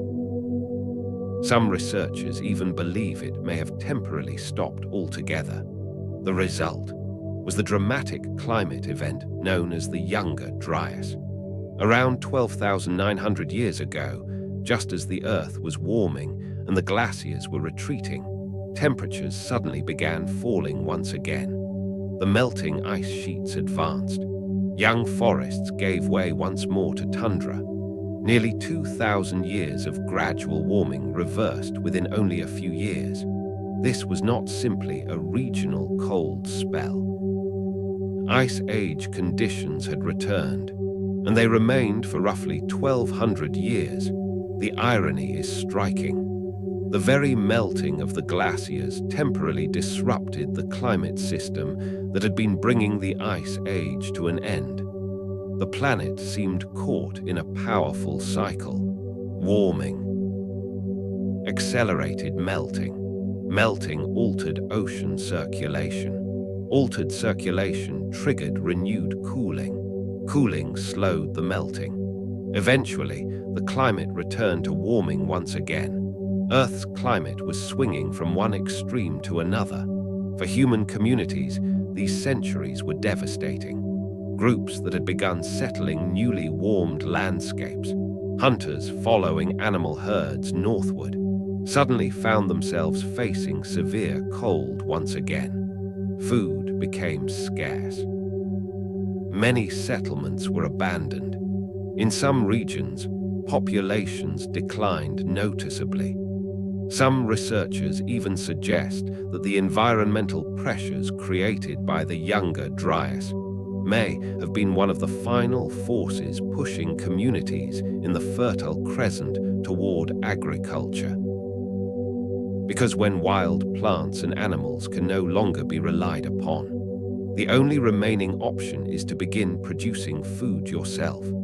Then, around 11,700 years ago, the Younger Dryas ended almost as abruptly as it had begun. Freshwater input into the North Atlantic declined. Ocean circulation recovered. This time, temperatures rose even faster than they had previously fallen. The glaciers retreated one final time, and at last, the Ice Age truly came to an end. But the world it left behind was no longer the same. The outlines of continents had changed. Coastlines had shifted by hundreds of kilometers. Freshwater systems had been completely reorganized. And in only 5,000 years, human societies had adapted to greater environmental change than they had experienced during the previous 50,000. A new world had emerged, and once again, humanity had survived a profound environmental upheaval. But survival always comes at a cost. The Great Thaw reshaped human civilization in ways we are still discovering today. Yet the end of the Ice Age was not defined only by melting glaciers.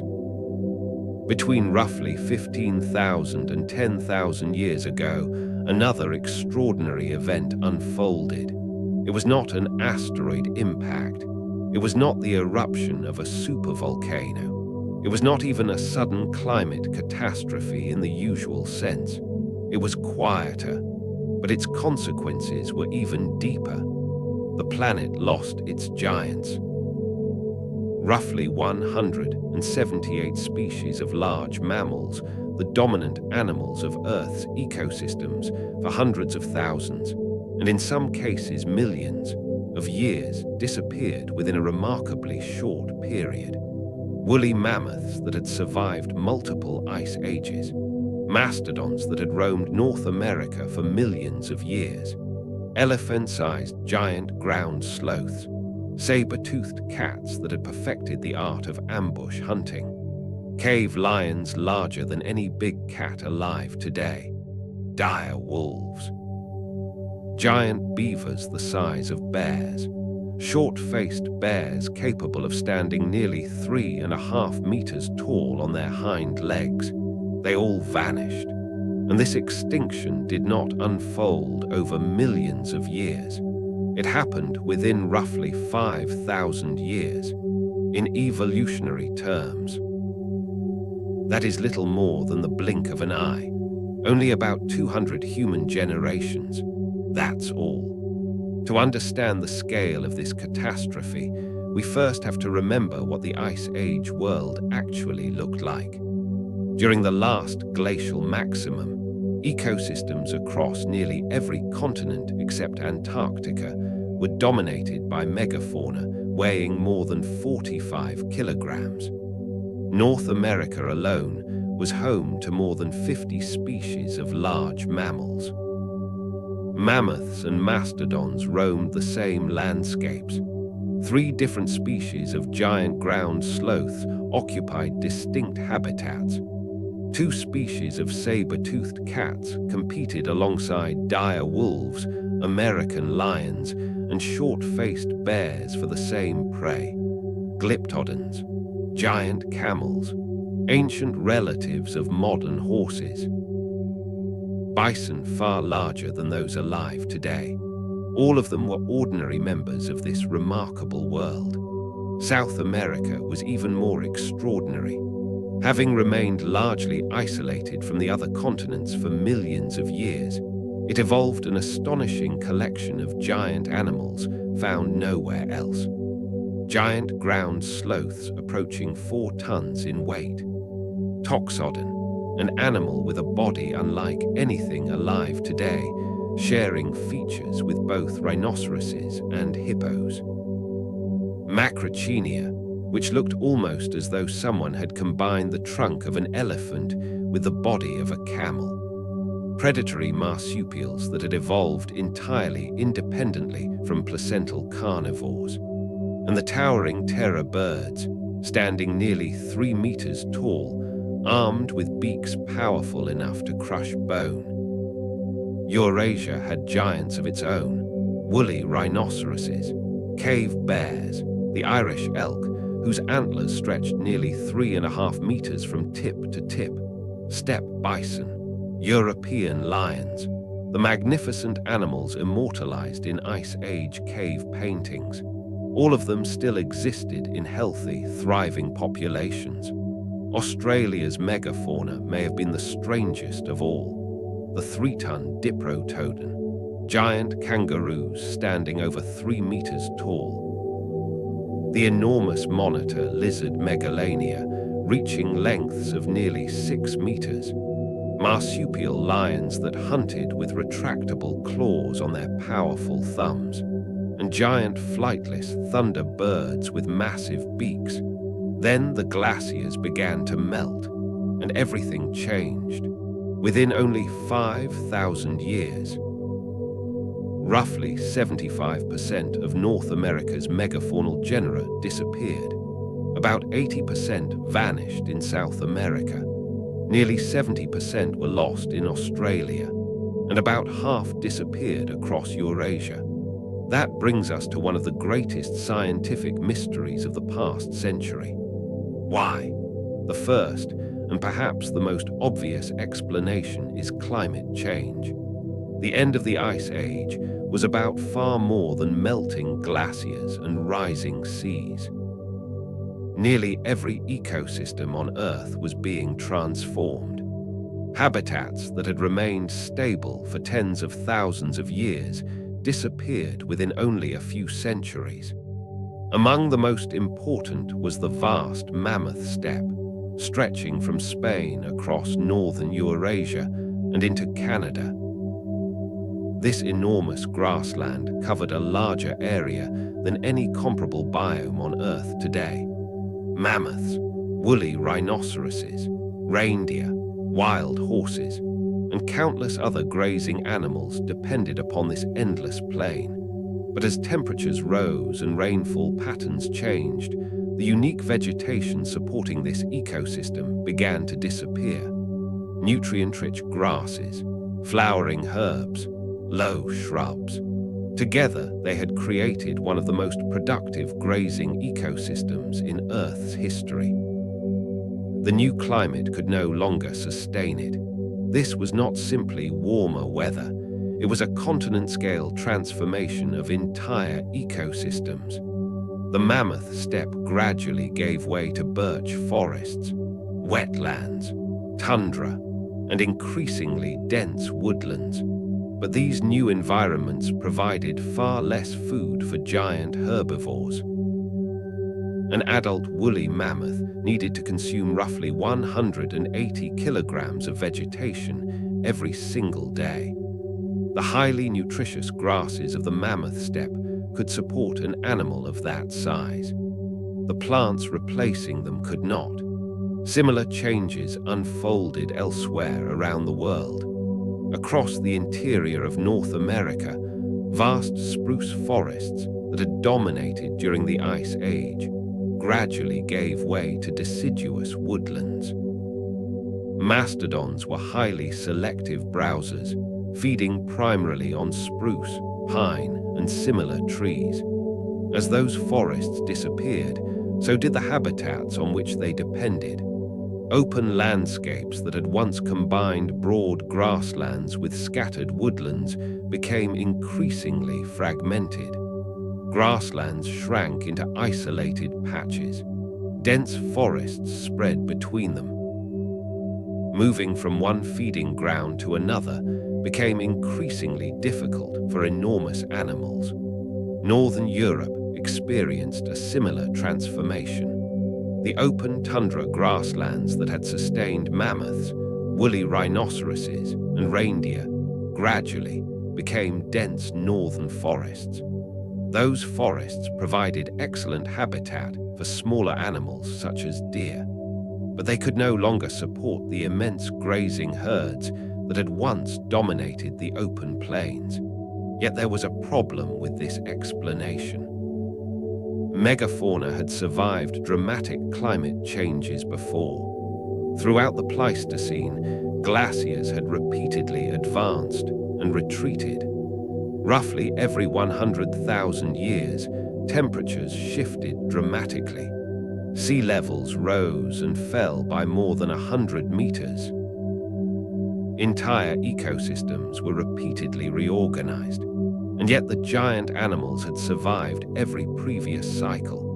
Woolly mammoths, for example, endured at least 4 major glacial cycles before finally disappearing.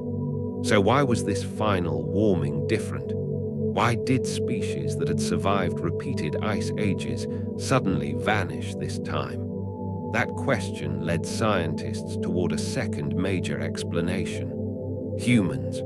According to this hypothesis, climate alone was not responsible. Expanding populations of Homo sapiens, equipped with increasingly sophisticated hunting technology and spreading rapidly into new regions, may have played a decisive role. This idea is commonly known as the overkill hypothesis. One of the strongest arguments supporting human involvement is the timing. The extinctions do not always coincide precisely with climate change, but in many regions, they align remarkably well with the arrival of humans. In Australia, for example, many large animal species began declining around 45,000 years ago, shortly after the first humans reached the continent. In North America, the pace of extinction accelerated between roughly 13,000 and 11,000 years ago. That period closely coincides with the spread of Clovis hunters across the continent. On Madagascar, giant lemurs and enormous elephant birds survived until only about 2,000 years ago. Yet within just a few centuries of humans arriving on the island, they too disappeared. In New Zealand, the giant flightless moa survived until around the 13th century AD. Within only 200 years of Polynesian settlement, every species of moa had become extinct. The same pattern appears again and again. Humans arrive, and soon afterward, the large animals disappear.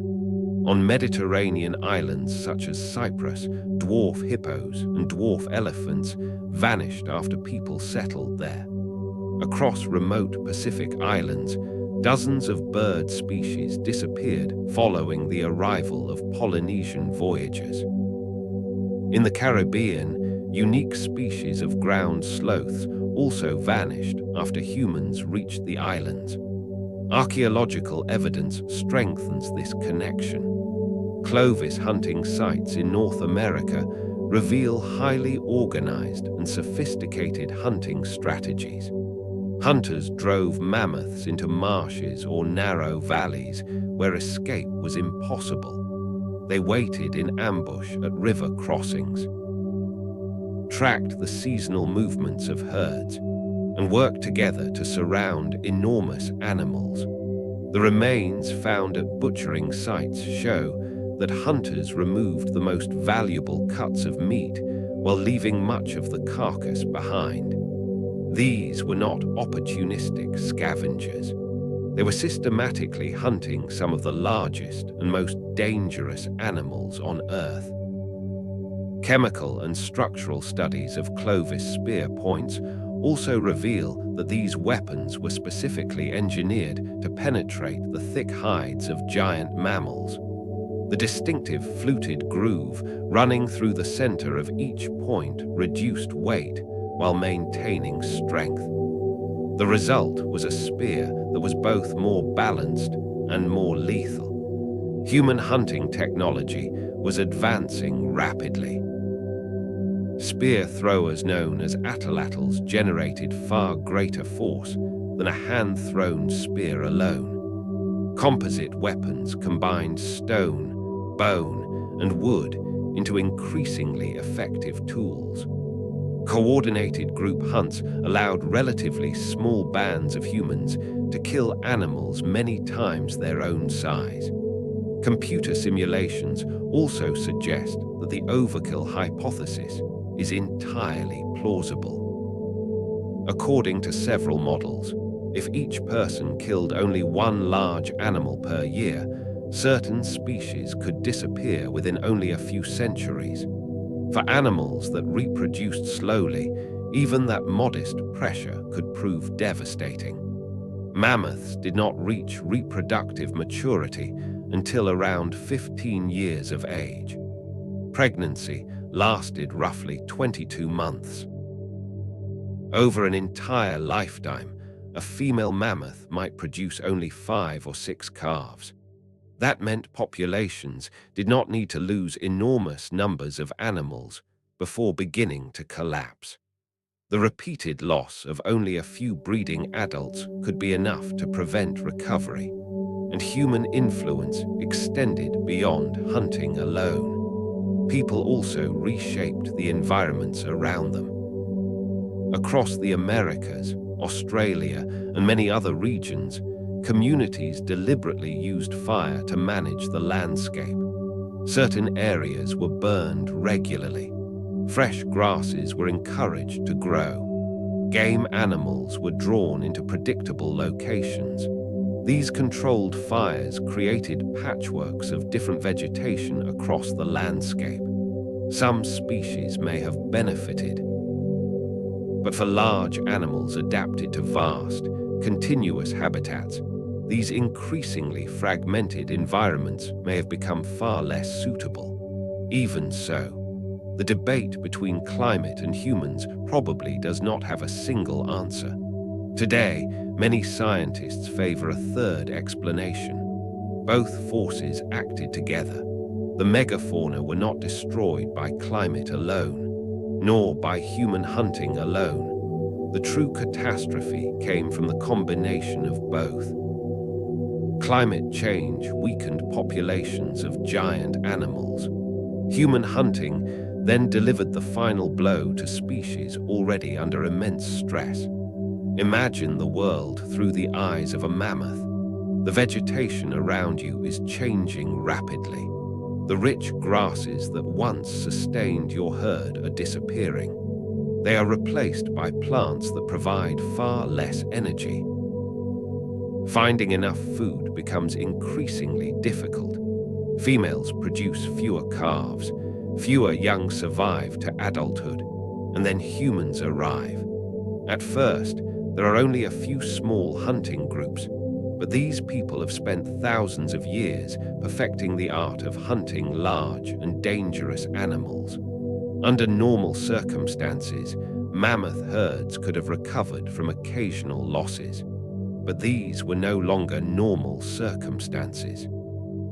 The population was already declining because of poor nutrition and a changing climate. Every adult mammoth that died represented far more than the loss of a single individual. It meant the loss of future calves that would never be born, the loss of an experienced animal that helped protect the herd, the loss of an adult that helped raise the young. Gradually, the remaining herds became smaller and more isolated. Opportunities to reproduce declined. Population numbers collapsed, and within only a few centuries, the species disappeared entirely. This combined explanation answers many of the most difficult questions surrounding the extinctions. It explains why the disappearances correlate with both climate change and the arrival of humans, because both pressures had to occur together for the catastrophe to unfold. It also explains why some regions lost far more species than others. The outcome depended on the severity of environmental change and the intensity of human hunting. It even helps explain why most smaller animals survived. Small species reproduced much more quickly. Their populations could recover from losses far faster than those of giant mammals. The differences between continents make this explanation even more convincing. Across Africa and parts of Asia, humans and large mammals had evolved alongside one another for millions of years. As a result, relatively few megafaunal species disappeared there. African elephants, rhinoceroses, hippopotamuses, giraffes. All survived despite sharing the landscape with human hunters for an extraordinarily long time.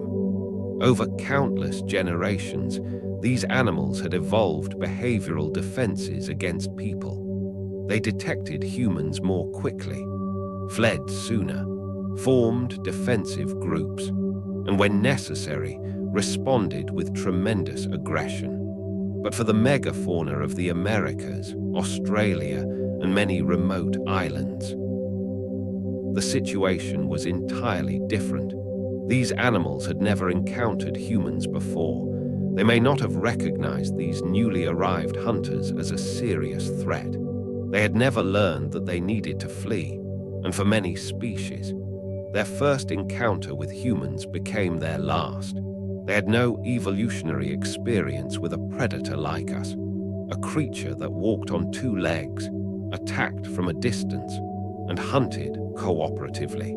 They had never evolved an instinctive fear of humans. Nor had their defensive behaviors been shaped by this entirely new kind of predator. A mammoth that defended itself against saber-toothed cats or short-faced bears by standing with its herd, and using its tusks might have responded to human hunters in exactly the same way. But this enemy was different. Humans could attack without getting close. They could surround an animal from several directions. They could communicate with one another, cutting off every possible escape route. No previous predator had hunted with such coordination or at such long range. This idea, often called the prey naivete hypothesis, helps explain why extinctions occurred so rapidly in regions newly colonized by humans. Animals that had never evolved to fear people were simply easier to hunt. Their populations began collapsing long before natural selection had any opportunity to favor new defensive behaviors. But these extinctions meant far more than the disappearance of individual species. They triggered cascading ecological collapses, and those chain reactions transformed entire continents. Because megafauna were more than just large animals, they were ecosystem engineers. Their very presence shaped the landscapes around them. Consider the mammoth. A single herd could consume nearly 10 tons of vegetation in a single day. But feeding was only part of their influence. They pruned trees, crushed young saplings, trampled the soil, and fertilized enormous areas with their dung. By knocking over young trees, they prevented forests from spreading across open grasslands. Seeds passed through their digestive systems and were deposited many kilometers away, allowing some plant species to spread across vast distances. Through their feeding and constant movement, mammoths maintained a mosaic of open grasslands, shrublands, and scattered woodlands. That rich diversity created habitats for countless other species. When the mammoths disappeared, those ecological functions disappeared with them. Without giant herbivores to keep trees in check, the mammoth steppe rapidly gave way to forests and tundra. Species adapted to open grasslands lost their habitats. The extraordinarily productive ecosystems that had once supported some of the richest large animal communities in Earth's history became simpler, less diverse, and far less abundant. The giant ground sloths of South America played similar roles. Some of the largest species excavated enormous caves and underground chambers. Long after the sloths were gone, many other animals continued using those spaces as shelter. They were also among the most important seed dispersers for certain tree species. Plants such as the avocado evolved large fruits because giant animals swallowed them whole and carried their seeds over great distances. When the giant ground sloths vanished, those plants lost their most effective partners. Today, avocados and several other large-fruited trees are often described as evolutionary anachronisms, plants that continue producing fruits for animals that no longer exist. Mastodons shaped North American forests in much the same way. As they moved through dense woodlands, they created natural clearings. Those openings supported a wide variety of plants and animals that could not thrive beneath an unbroken forest canopy. When mastodons disappeared, forests became denser and more uniform. Habitats suitable for many specialized species gradually declined. The loss of large predators proved just as significant as the disappearance of giant herbivores. Saber-toothed cats and other apex carnivores helped regulate herbivore populations. They usually targeted the weak, the old, the injured, or the sick. When those predators vanished, the surviving herbivores experienced less hunting pressure. At first glance, that might seem beneficial, but nature is rarely that simple. Without predators removing unhealthy individuals, diseases could spread more easily through some herbivore populations. Fire patterns changed as well. Large herbivores consumed enormous quantities of grass, reducing the amount of vegetation available to burn. After they disappeared, dry grasses and dead plant material accumulated across the landscape. Some researchers believe this contributed to more frequent and more intense wildfires in certain regions. Those fires, in turn, reshaped habitats yet again. Even the cycling of nutrients was affected.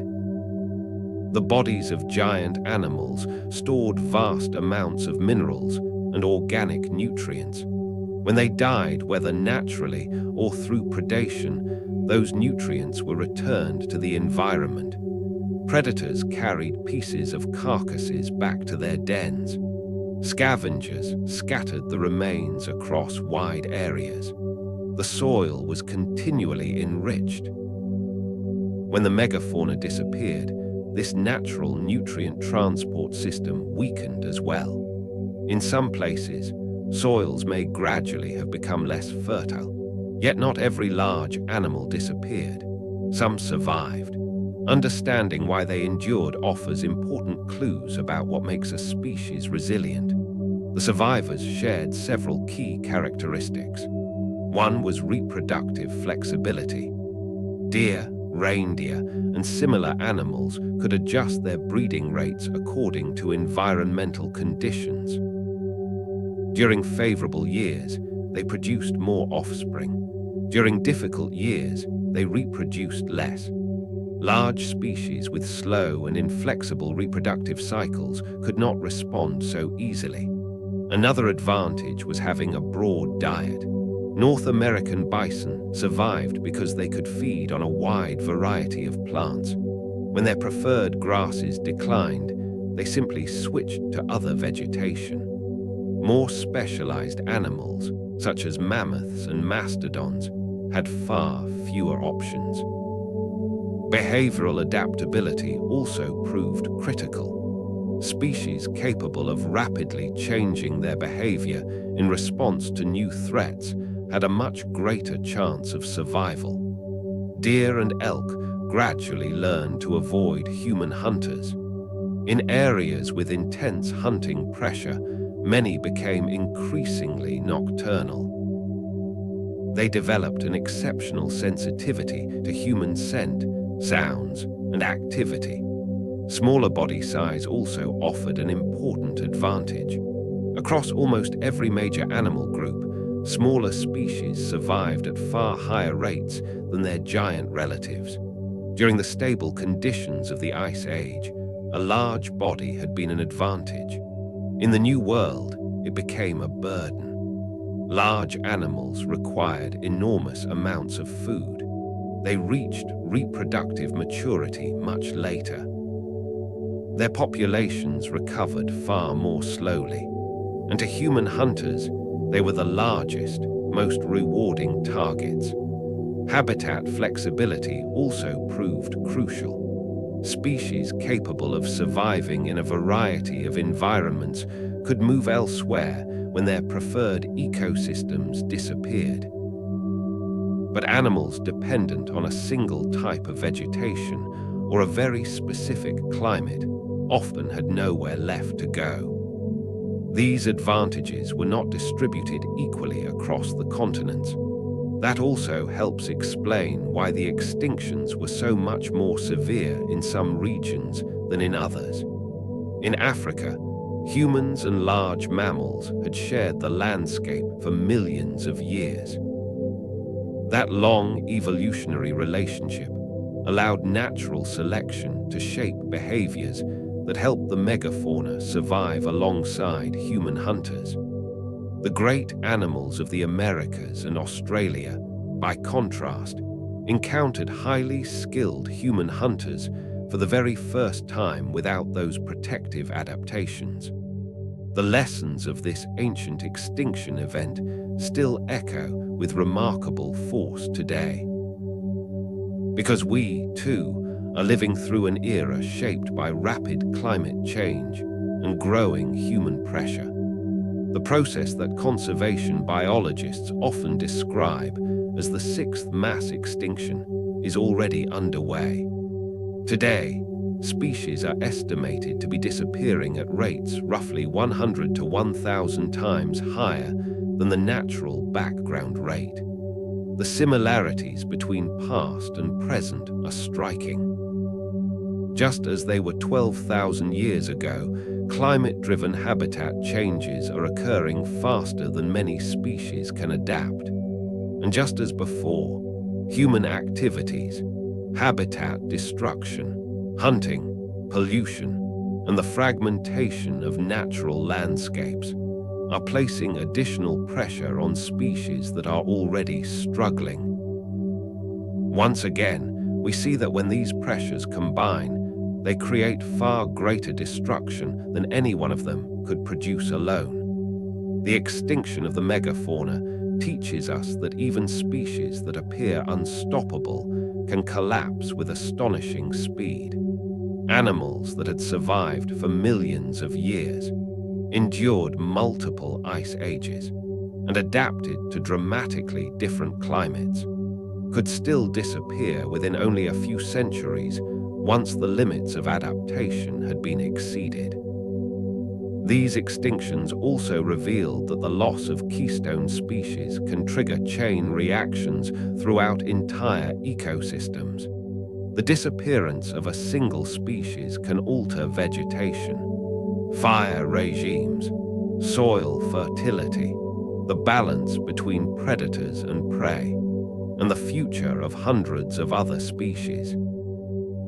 Those consequences can persist for thousands of years. The past also teaches another important lesson. Species with no evolutionary experience of a particular threat are often the most vulnerable. Many endangered animals living today in shrinking habitats may face a similar challenge. Climate change, fragmented landscapes, emerging diseases, and entirely new human pressures may confront them with threats they have never evolved to recognize. There is, however, one profound difference between the end of the Ice Age and today. The people who contributed to the extinction of the megafauna 12,000 years ago did not understand what they were doing. They could not have imagined that hunting might eliminate an entire species. They had no way of knowing that those extinctions would permanently transform ecosystems. They were simply trying to keep themselves and their families alive. We no longer have that excuse. Today, we understand the consequences of our actions. We can watch species move toward extinction in real time. We possess the knowledge, and at least in many cases the tools, to prevent further losses. The real question is whether we will choose to act before it is too late, because elephants, rhinoceroses, and many of today's remaining giants are among the last living heirs of a world once ruled by giants. The extinction wave that swept across the planet 12,000 years ago was not inevitable. It resulted from understandable pressures that converged at a particular moment in history. Rapid climate change, intense human pressure, and animal populations that had already been weakened. Today, we are recreating many of those same conditions. The equation, unfortunately, has not changed. When rapid climate change combines with intense human pressure, the risk of extinction rises dramatically. But this time, there is one critical difference. We have the opportunity to choose how this story ends. The ice was melting. And with it, the world that humans had known for nearly 100,000 years was disappearing. For Ice Age hunters, the apocalypse did not arrive as a single overwhelming catastrophe. It came as the slow collapse of a way of life that countless generations of their ancestors had perfected. The mammoths were becoming fewer. The great herds of bison were shrinking. The reindeer that had followed the same migration routes for thousands of years were abandoning them, tracking vegetation that no longer grew where it once had.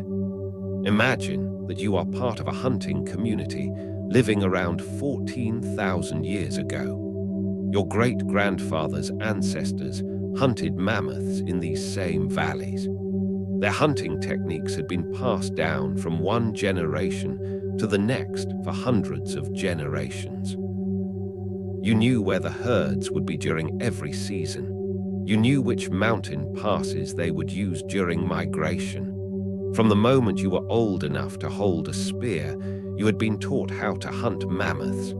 Then, within only a few generations, the mammoths stopped coming, not simply because humans hunted them. Hunting certainly played a role, but the deeper problem was that the entire landscape was changing. The cold, open grasslands where mammoths had flourished were giving way to forests.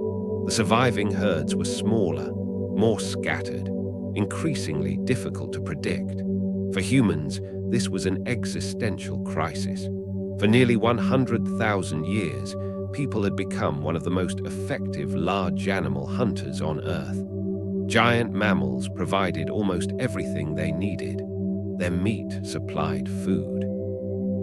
Their hides became clothing and shelter. Bones became tools. Tendons were used as cordage. A single mammoth could feed a community of around 50 people for weeks. Losing access to these animals did not simply make daily life more difficult.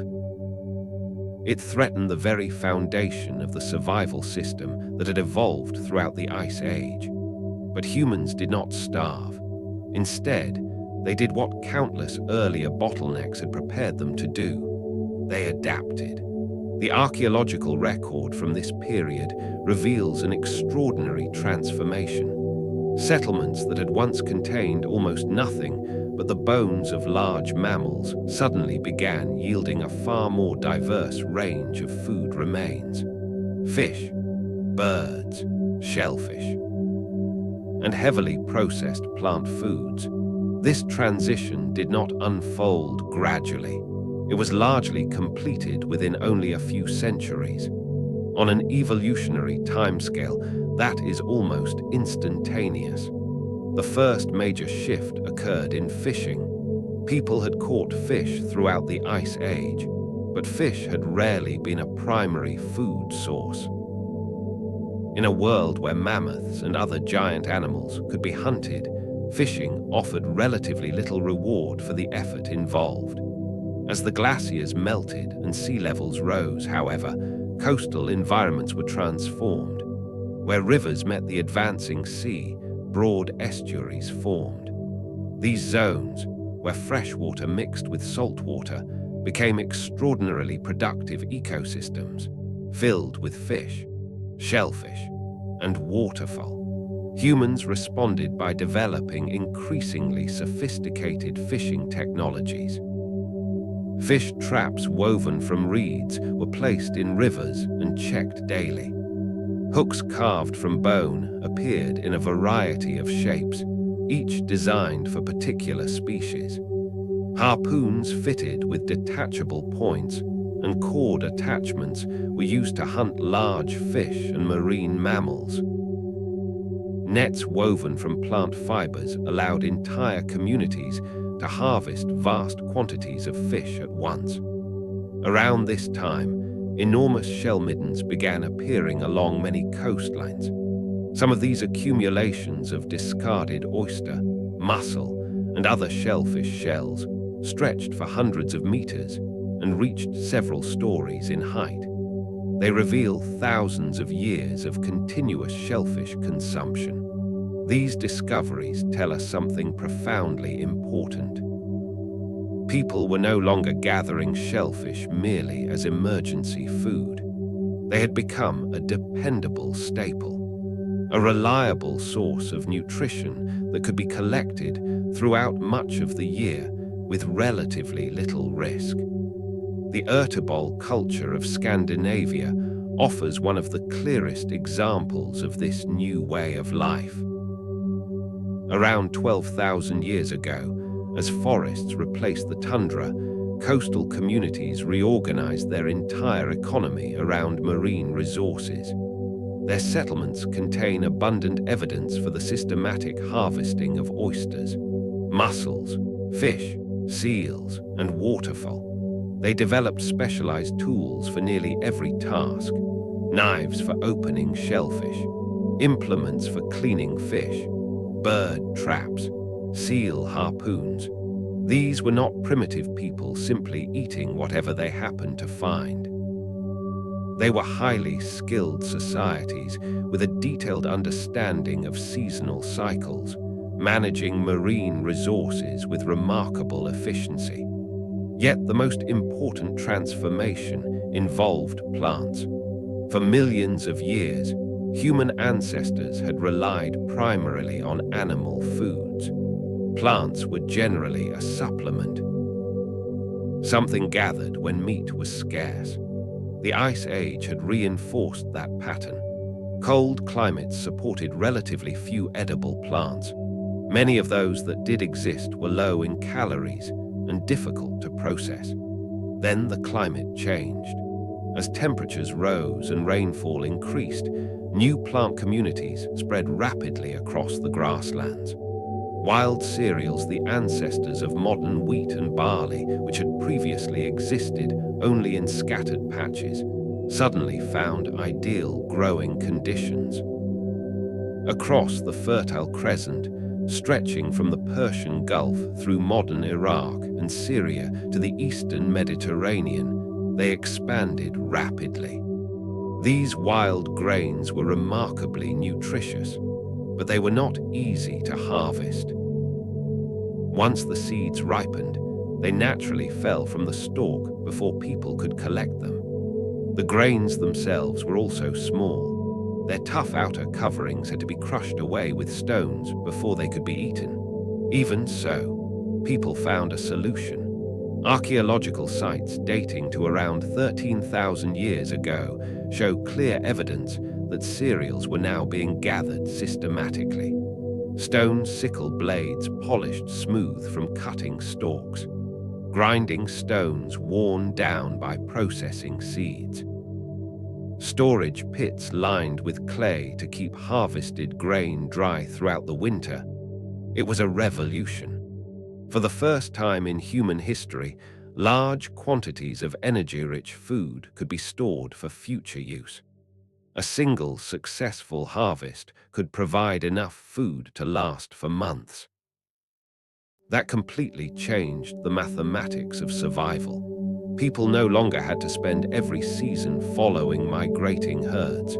For at least part of the year, they could remain in one place and live from stored grain. Yet the first grain gatherers faced an important challenge. When wild wheat and barley ripened, their seeds naturally scattered across the ground.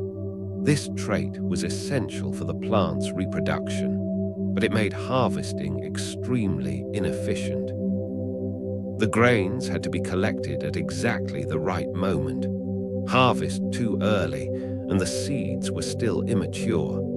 Harvest too late, and they had already fallen onto the ground. Then people noticed something that would ultimately reshape civilization. A few wild wheat plants carried a rare genetic mutation. When their seeds ripened, they remained attached to the stalk instead of falling away. In the wild, this was actually a disadvantage. Seeds that failed to scatter could not spread naturally, but for people harvesting grain, these plants were perfect. Without realizing it, they began collecting those particular stalks more often. Some of the harvested seeds were scattered around their camps the following year, and in doing so, people unknowingly began one of the first domestication processes in human history. Within only a few thousand years, the wheat growing around human settlements had become noticeably different from its wild ancestors.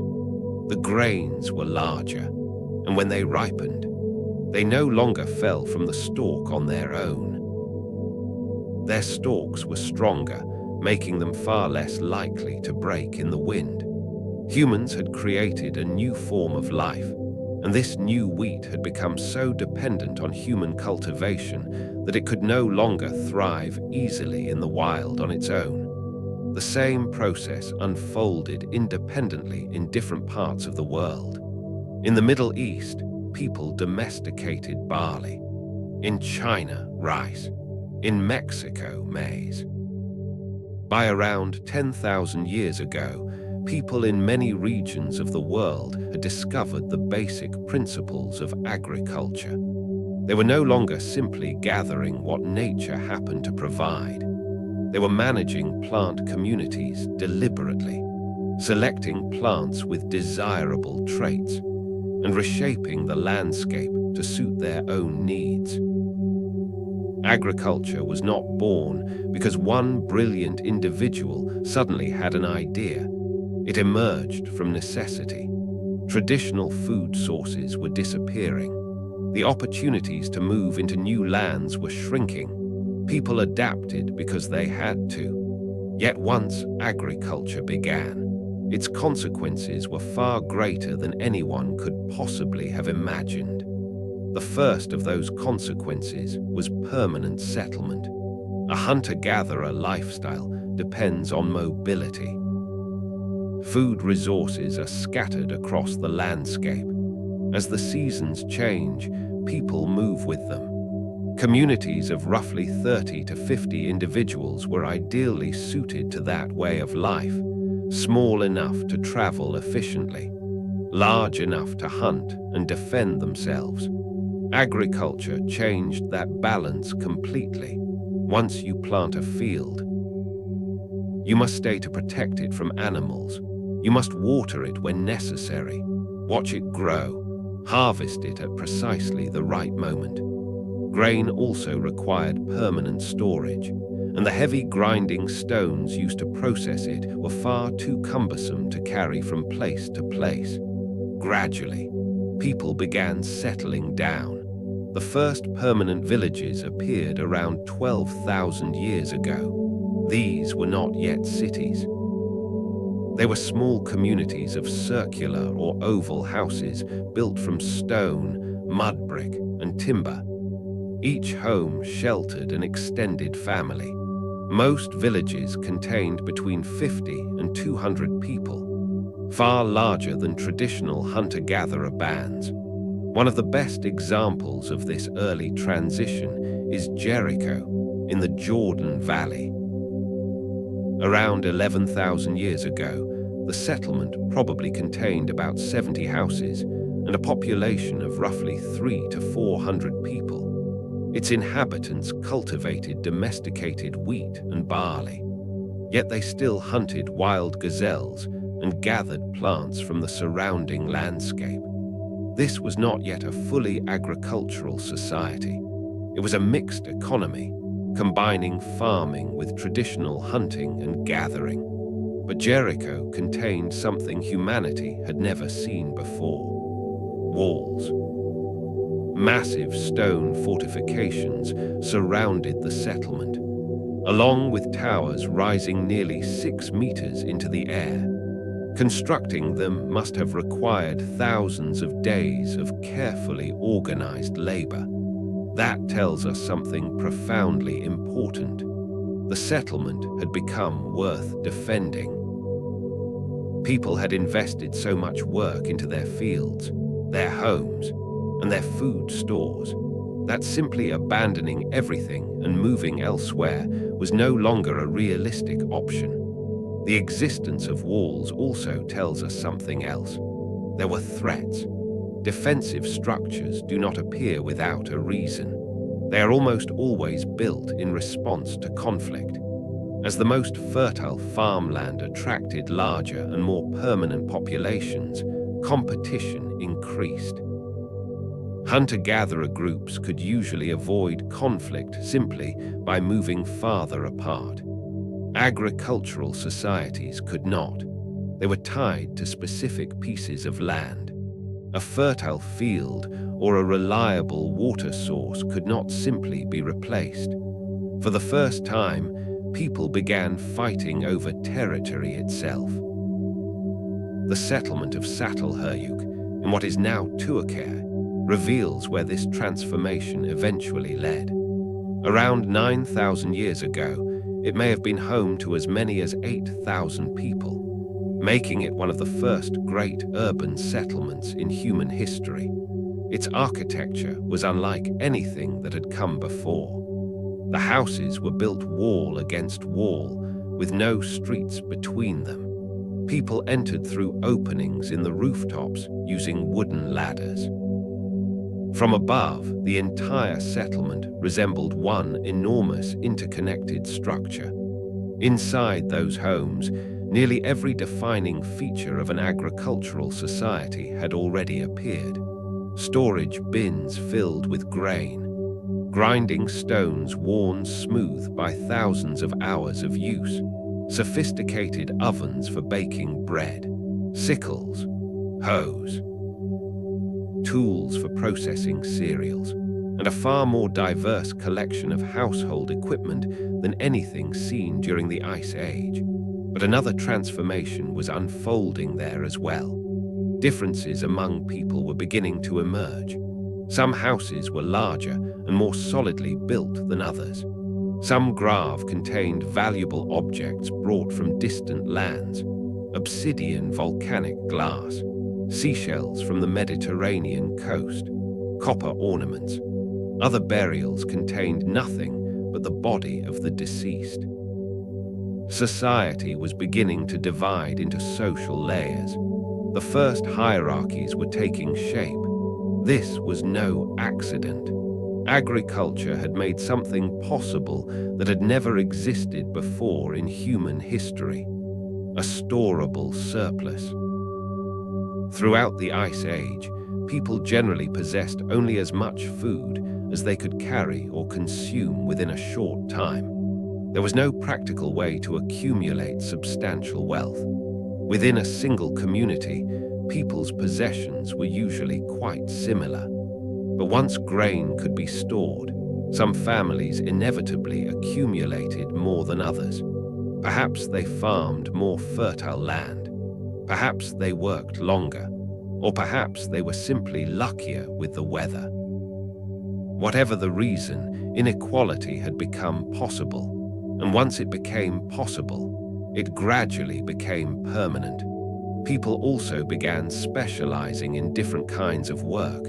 If stored grain could be exchanged for other goods, not everyone needed to farm. Early agricultural villages soon included potters, tool makers, builders, and traders. Each person focused on the craft they performed best, exchanging their products for food grown by others. This growing specialization accelerated technological progress as never before. One of the clearest examples was pottery.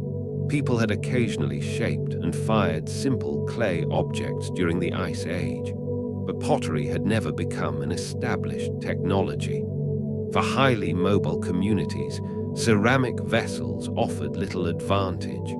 They were heavy, fragile, and difficult to transport. For settled farming societies, however, pottery was revolutionary. Grain could be stored safely in sealed containers, protected from moisture and pests. Soups and porridges could be cooked, making cereals easier to digest. Foods could be fermented, creating entirely new flavors and new methods of preservation. By around 10,000 years ago, sophisticated pottery traditions had emerged across many farming regions. Each culture developed its own distinctive shapes and decorative styles. Stone technology was changing as well. Alongside the flaked stone tools that had served humanity for millions of years, polished stone tools became increasingly common. Axes capable of felling trees far more efficiently. Adzes for shaping timber, grinding stones for processing grain. These polished tools required far more time to produce than simple chipped stone implements, but they were also stronger, longer lasting, and far more effective. Because people were no longer moving every few weeks, they could afford to spend days or even weeks crafting a single perfect stone axe. Around this same period, another innovation likely transformed hunting forever: the bow and arrow. For hundreds of thousands of years, the spear had been humanity's primary hunting weapon. It was highly effective, but its range was limited, and using it required considerable physical strength. The bow changed everything. Hunters could strike animals from much greater distances while using far less effort.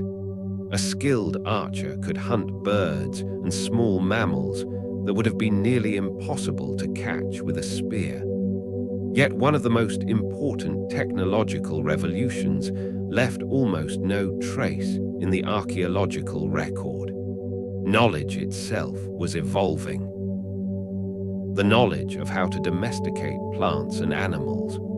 Early farmers were carrying out extraordinarily sophisticated breeding programs across countless generations.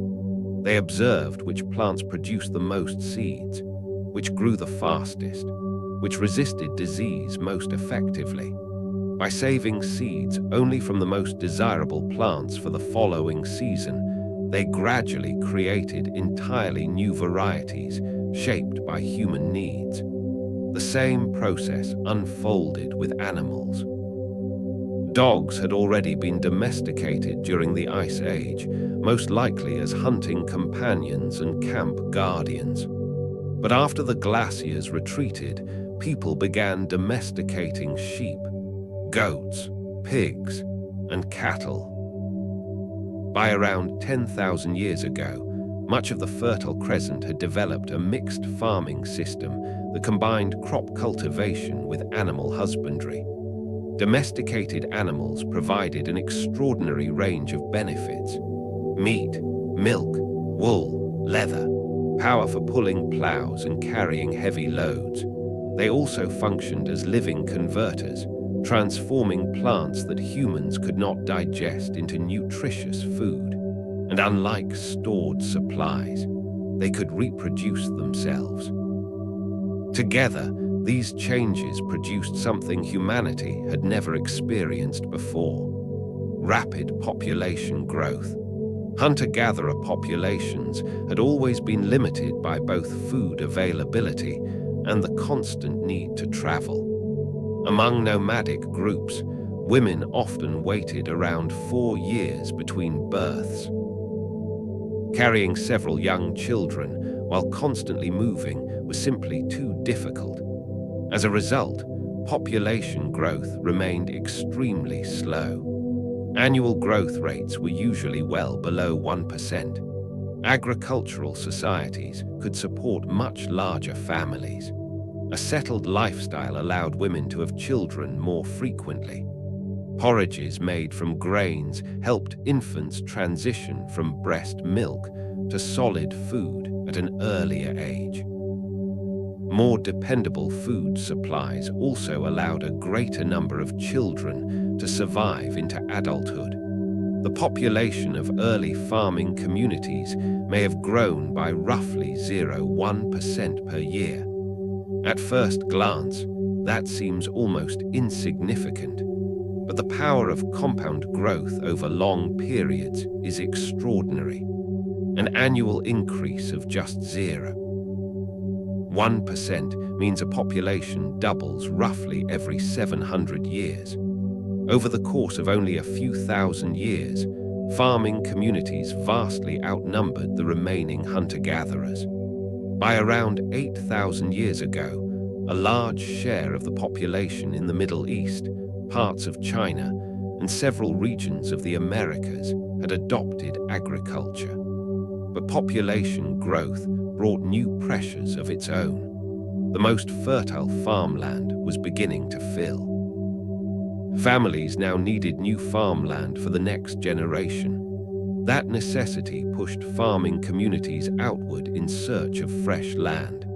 Agricultural societies spread from the Fertile Crescent into Europe, North Africa, and Central Asia, independent centers of farming in China, Sub-Saharan Africa, and the Americas experienced similar waves of expansion. But this expansion often came at the expense of hunter-gatherer communities. Farmers did not bring agriculture alone. They also brought disease, large, permanent populations, close daily contact with domesticated animals, and the accumulation of waste created ideal conditions for epidemics to emerge: measles, smallpox, tuberculosis, and many other infectious diseases began spreading through dense human settlements. For hunter-gatherer groups that had never encountered these diseases and possessed no immunity, the consequences were devastating. Archaeological and genetic evidence from Europe illustrates this process with remarkable clarity. Around 9,000 years ago, as farming communities originating in the Near East spread across Europe, the genetic signature of Europe's indigenous hunter-gatherers declined dramatically. Some groups were displaced, some were outcompeted, others gradually merged with the incoming farming populations.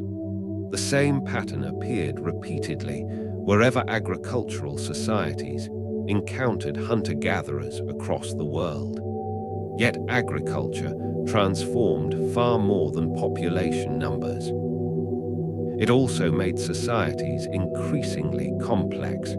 Irrigation systems required cooperation among many families. Stored grain needed organized defenses against raiders.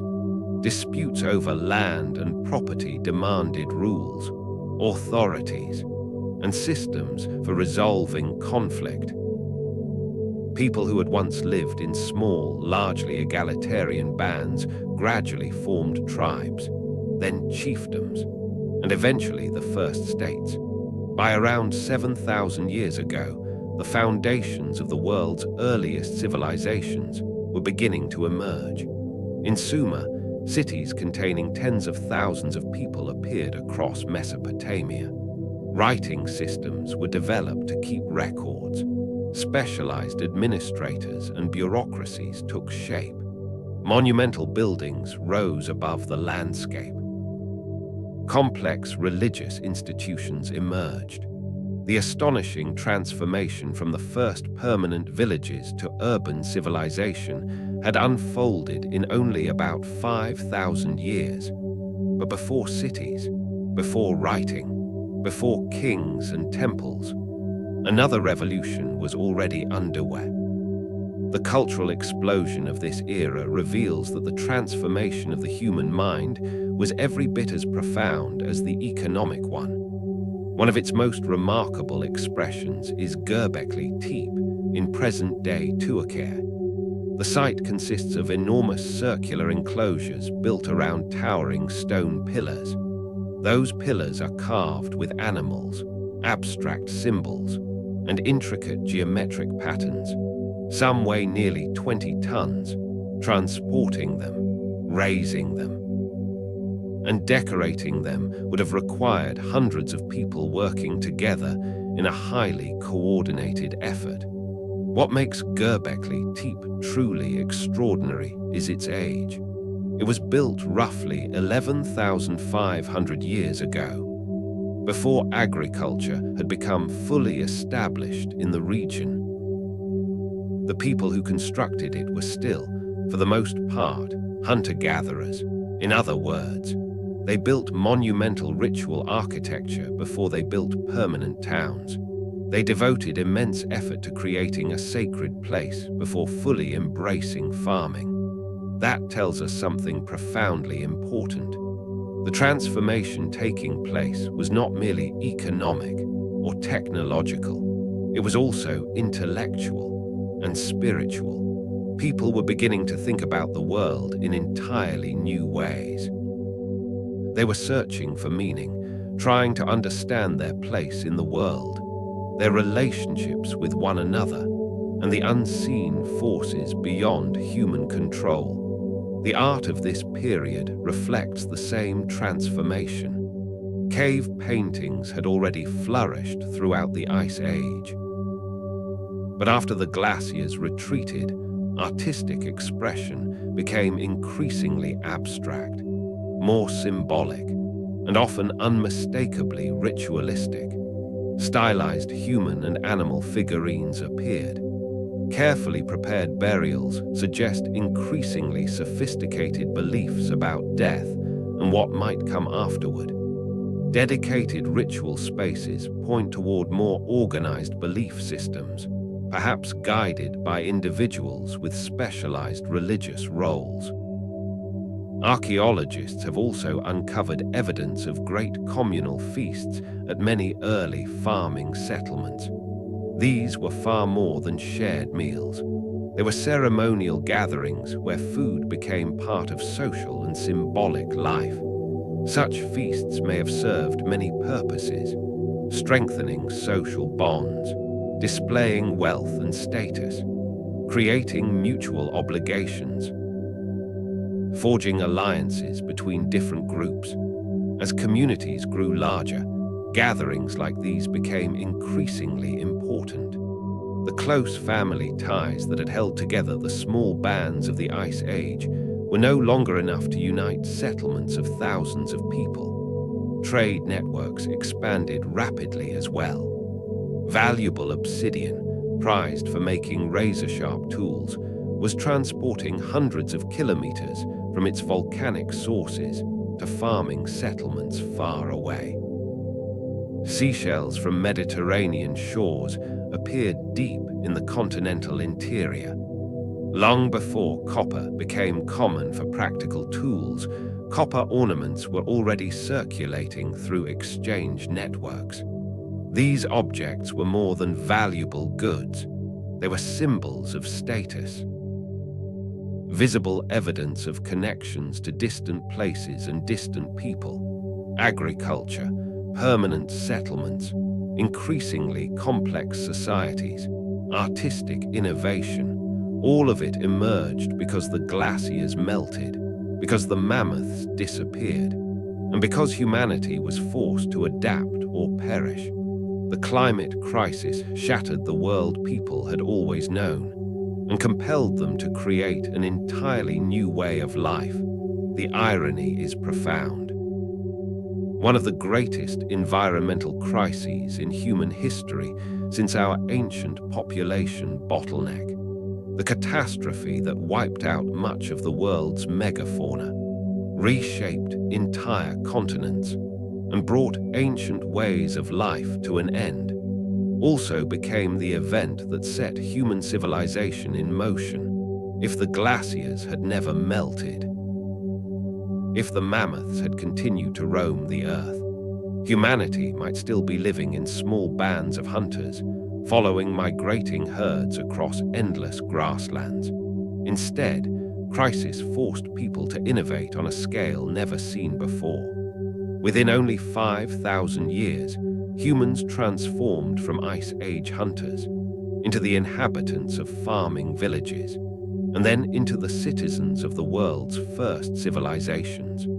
The retreat of the glaciers created the conditions that made agriculture possible. Agriculture produced food surpluses. Food surpluses gave rise to permanent settlements, specialized professions, social hierarchies, and technological innovation. By around 5,000 years ago, people were building monuments that still stand today. They were developing writing systems to record their thoughts, their histories, and their knowledge.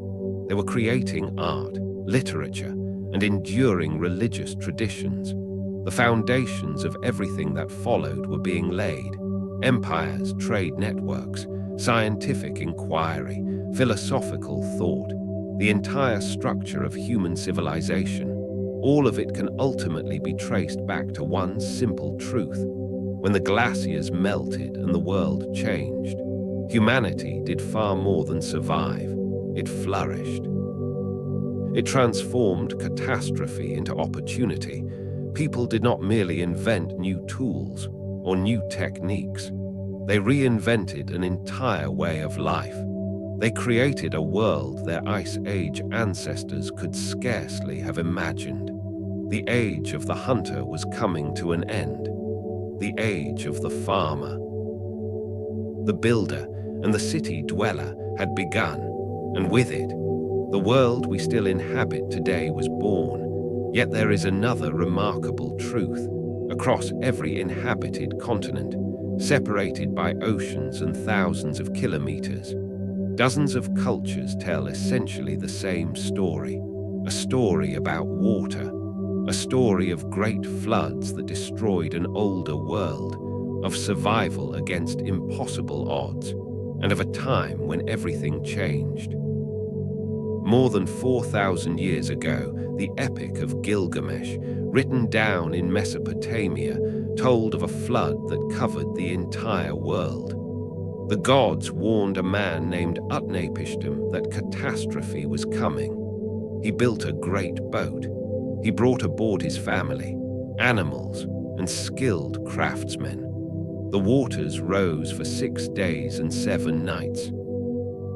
When the flood finally ended, humanity had to begin again. That story may sound familiar. The biblical account of Noah's Ark follows almost exactly the same pattern. A righteous man receives a divine warning. He builds an ark. The flood comes. Everything perishes except those sheltered inside.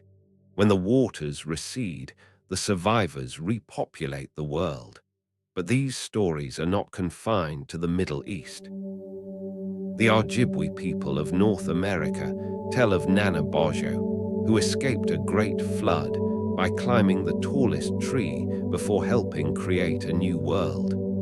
The Maori of New Zealand tell of the demigod Torhaki, whose actions unleashed great floods that reshaped the islands. Aboriginal peoples across Australia preserve dozens of flood traditions. Many of those stories describe coastlines and stretches of land that today lie beneath the sea. The Gunditjmara people of southeastern Australia tell of a place that could once be reached on foot before rising seas transformed it into an island. Chinese mythology tells of the Great Flood, which lasted for 2 generations. The legendary ruler Yu the Great eventually controlled the waters through vast engineering projects. In Indian tradition, Manu builds a boat to survive a flood that destroys the world. In Greek mythology, Deucalion and Pyrrha are the only survivors of the flood sent by Zeus to wipe out humanity. For centuries, scholars treated these stories as mythology alone, symbolic tales of divine punishment, cultural allegories of destruction and rebirth. But what if they are more than myths? What if they are memories?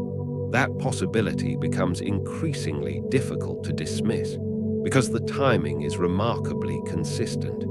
Most flood traditions describe an unimaginably ancient age, a time when the world looked different, when coastlines vanished beneath rising seas, when sudden, devastating floods destroyed familiar landscapes, when survivors escaped to hills or mountains. All of this corresponds astonishingly well with events that unfolded between roughly 20,000 and 6,000 years ago, the very period when massive ice sheets collapsed. Sea level rose by approximately 120 meters. Enormous meltwater floods repeatedly surged through river valleys. And coastlines that had remained stable for thousands of years disappeared beneath the sea in what, geologically speaking, was little more than the blink of an eye. The people who witnessed these events had no writing. They could not record what they experienced in books or official records, but they possessed another tool, one every bit as powerful: oral tradition, the ability to preserve important knowledge through stories, songs, and ceremonies, passing them from one generation to the next. And oral tradition is far more durable than many people realize. Aboriginal Australians have preserved memories of events more than 10,000 years old. Linguists and anthropologists have recorded stories from Aboriginal elders describing ancient landscapes that today lie beneath approximately 45 meters of seawater, preserving astonishingly detailed memories of places that disappeared thousands of years ago. There were once islands, that people could reach on foot, now separated by open sea. Freshwater springs that today lie beneath the ocean. Entire coastlines that have vanished from the surface of the earth. Yet they continue to live on in stories. One of the most remarkable examples comes from Port Phillip Bay in southern Australia. The Bunurong people tell of a time when the bay was an open plain with a river flowing through its center. They describe the ocean breaking through a narrow coastal passage, flooding the lowlands, and transforming the entire landscape into the bay that exists today. Modern geology shows that this is exactly what happened. Around 10,000 years ago, rising sea levels overtopped the narrow entrance and filled the basin, creating present-day Port Phillip Bay. The Bunurong people preserved that memory for thousands of years. Similar traditions appear among indigenous communities throughout Southeast Asia.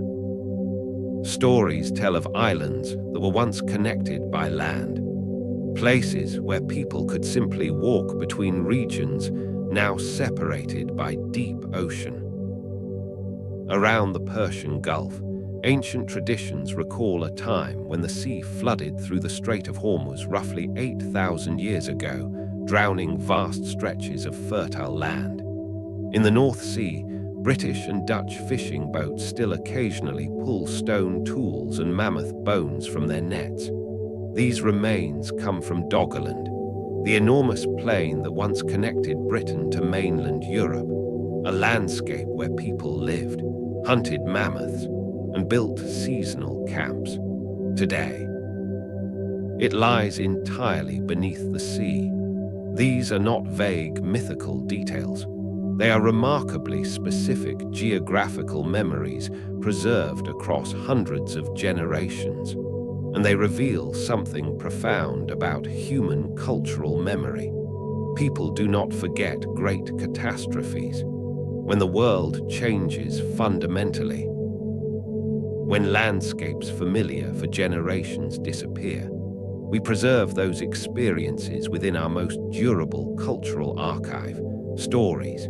And the flood traditions tell us more than tales of rising water.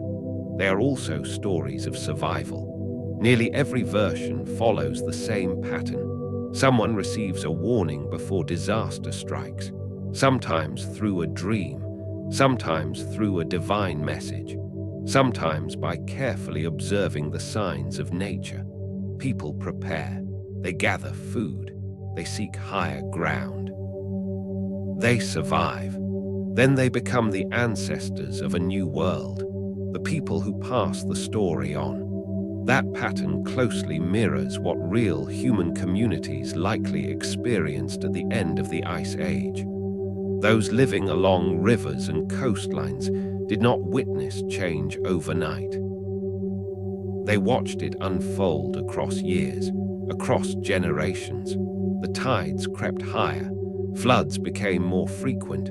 The familiar shorelines of childhood slowly disappeared beneath the water.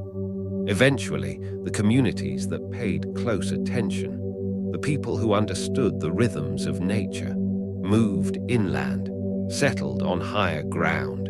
They were the ones who survived, and they became the ones who carried those memories into the future. Yet oral tradition alone is not enough. To test these stories, we must turn to archaeology, and in recent years, much of the evidence has been found beneath the sea. Marine archaeology has uncovered drowned settlements in many parts of the world, confirming that our ancestors truly lived in places now hidden beneath the ocean. Off the coast of Israel, divers discovered the Neolithic village of Atlit Yam. Today it rests about 8 meters below sea level. The settlement is approximately 7,000 years old. Stone houses, a ceremonial stone complex, even ancient freshwater wells that still contain fresh water, all remain remarkably well preserved. The village appears to have been abandoned quite suddenly. Tools, food, and traces of everyday life were left exactly where they had been used. The sea had risen faster than its inhabitants could adapt. Underwater investigations in the Black Sea have revealed similar discoveries. Evidence of ancient settlements has been found along coastlines that now lie beneath the water. Around 7,600 years ago, Mediterranean water began pouring into the Black Sea basin through the Bosporus. Water levels rose by roughly 90 meters. Thousands of square kilometers of coastline disappeared beneath the waves. Some researchers believe this event may have inspired the Great Flood traditions of the ancient Near East. For people who witnessed such a catastrophe, forgetting would have been almost impossible. The North Sea continues to reveal evidence from Doggerland as well. Fishing boats regularly recover worked flint, bone tools, and occasionally even human remains. The drowned landscape beneath today's sea was once a vast plain where Mesolithic hunters pursued mammoths, aurochs, and red deer. Off the coast of Florida, archaeologists have discovered ancient freshwater sinkholes lying nearly 9 meters underwater. Around 12,000 years ago, when sea levels were far lower, these pools stood on dry land. Paleo-Indians used them as burial sites.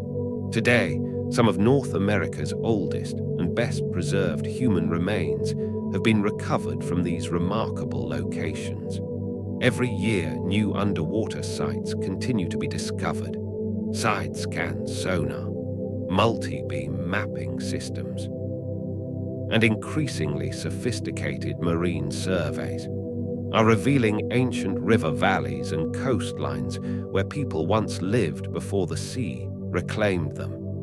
Stone tools, fragments of pottery, and traces of human settlement continue to emerge from landscapes submerged for thousands of years. Together, the archaeological evidence confirms what the flood traditions have preserved. Our ancestors truly confronted rising seas at the end of the Ice Age, and they survived. But this is also the point where the story meets the present, because we are not only studying ancient history, we may also be looking at a preview of our own future. The warming that ended the last Ice Age increased global temperatures by roughly 4 to 7 degrees Celsius over about 10,000 years. On average, that amounts to only about 0.4 to 0.7 degrees per 1,000 years. Even that increase was not steady. During certain periods, temperatures rose by several degrees within only a few decades. One striking example occurred around 11,700 years ago at the end of the Younger Dryas. In Greenland, temperatures increased by roughly 10 degrees Celsius in less than 50 years. Today's global warming is advancing at approximately 0.2 degrees Celsius every decade, or about 2 degrees every century. That is equivalent to roughly 20 degrees of warming every 1,000 years, around 30 times faster than the average rate of warming at the end of the last Ice Age. We are compressing climate changes that once unfolded over millennia into only a few centuries. The ancient warming was driven by natural variations in Earth's orbit around the Sun. The amount of solar energy reaching the northern hemisphere increased gradually. It was part of astronomical cycles that have operated for millions of years. Today's warming is fundamentally different. Its primary driver is the release of greenhouse gases. Above all, carbon dioxide emitted by burning fossil fuels. Modern climate change is therefore human-caused, and according to the evidence preserved in ice cores, it is unfolding at a pace unlike anything seen in the natural record. Ice cores drilled from Antarctica and Greenland preserve Earth's atmosphere like frozen time capsules stretching back 800,000 years. They allow scientists to measure how much carbon dioxide filled the atmosphere in the distant past. During glacial periods, atmospheric carbon dioxide remained around 180 parts per million. During warmer interglacial periods, it rose to roughly 280 parts per million. A natural difference of only 100 parts per million was enough to drive the great cycles between ice ages and warmer worlds. Today, atmospheric carbon dioxide has risen beyond 420 parts per million, roughly 50% higher than the highest natural level reached during the past 800,000 years. We have pushed Earth's atmosphere into conditions not experienced since the Pliocene, around 3 million years ago. At that time, sea levels stood approximately 15 to 25 meters higher than they do today, and the Arctic Ocean was largely free of summer sea ice. Ancient climate records teach us another important lesson. Climate rarely changes in a slow, perfectly steady progression. Instead, it often remains stable for long periods, quietly accumulating change. Until a threshold is crossed and the balance shifts. Up to a certain point, the climate system can absorb disturbances with little visible change. But once a critical threshold is passed, it can rapidly settle into an entirely different state, often much faster than anyone expects. The ice core record makes this remarkably clear. Past temperature changes do not form a smooth, continuous curve. They resemble a staircase, long periods of relative stability, interrupted by sudden jumps. These abrupt transitions occur when powerful feedback mechanisms begin reinforcing one another. As ice melts, the darker rock and soil beneath become exposed. Unlike bright ice, these darker surfaces absorb far more sunlight. More warming leads to more melting. As frozen ground begins to thaw, methane escapes into the atmosphere. Methane causes additional warming, which thaws even more frozen ground. Ocean currents shift. Heat is redistributed around the globe, and those changes trigger still more climatic responses. During the end of the Ice Age, Earth's climate crossed many of these critical thresholds. Each new threshold accelerated warming, increased ice loss, and caused sea levels to rise even faster. What makes this especially concerning is that similar thresholds may once again be approaching. The Greenland ice sheet is losing mass at an accelerating rate. Arctic sea ice is shrinking far faster than many scientists predicted only a few decades ago. Permafrost across Siberia and northern Canada is thawing, releasing long-stored carbon into the atmosphere. Rainforests are experiencing more frequent droughts. Trees die, and the carbon they have stored for centuries returns to the air. Eventually, the natural warming that ended the Ice Age reached its limit. Most of the great ice sheets had already melted. Sea level rise slowed. The climate settled into a new equilibrium, but that process required more than 10,000 years.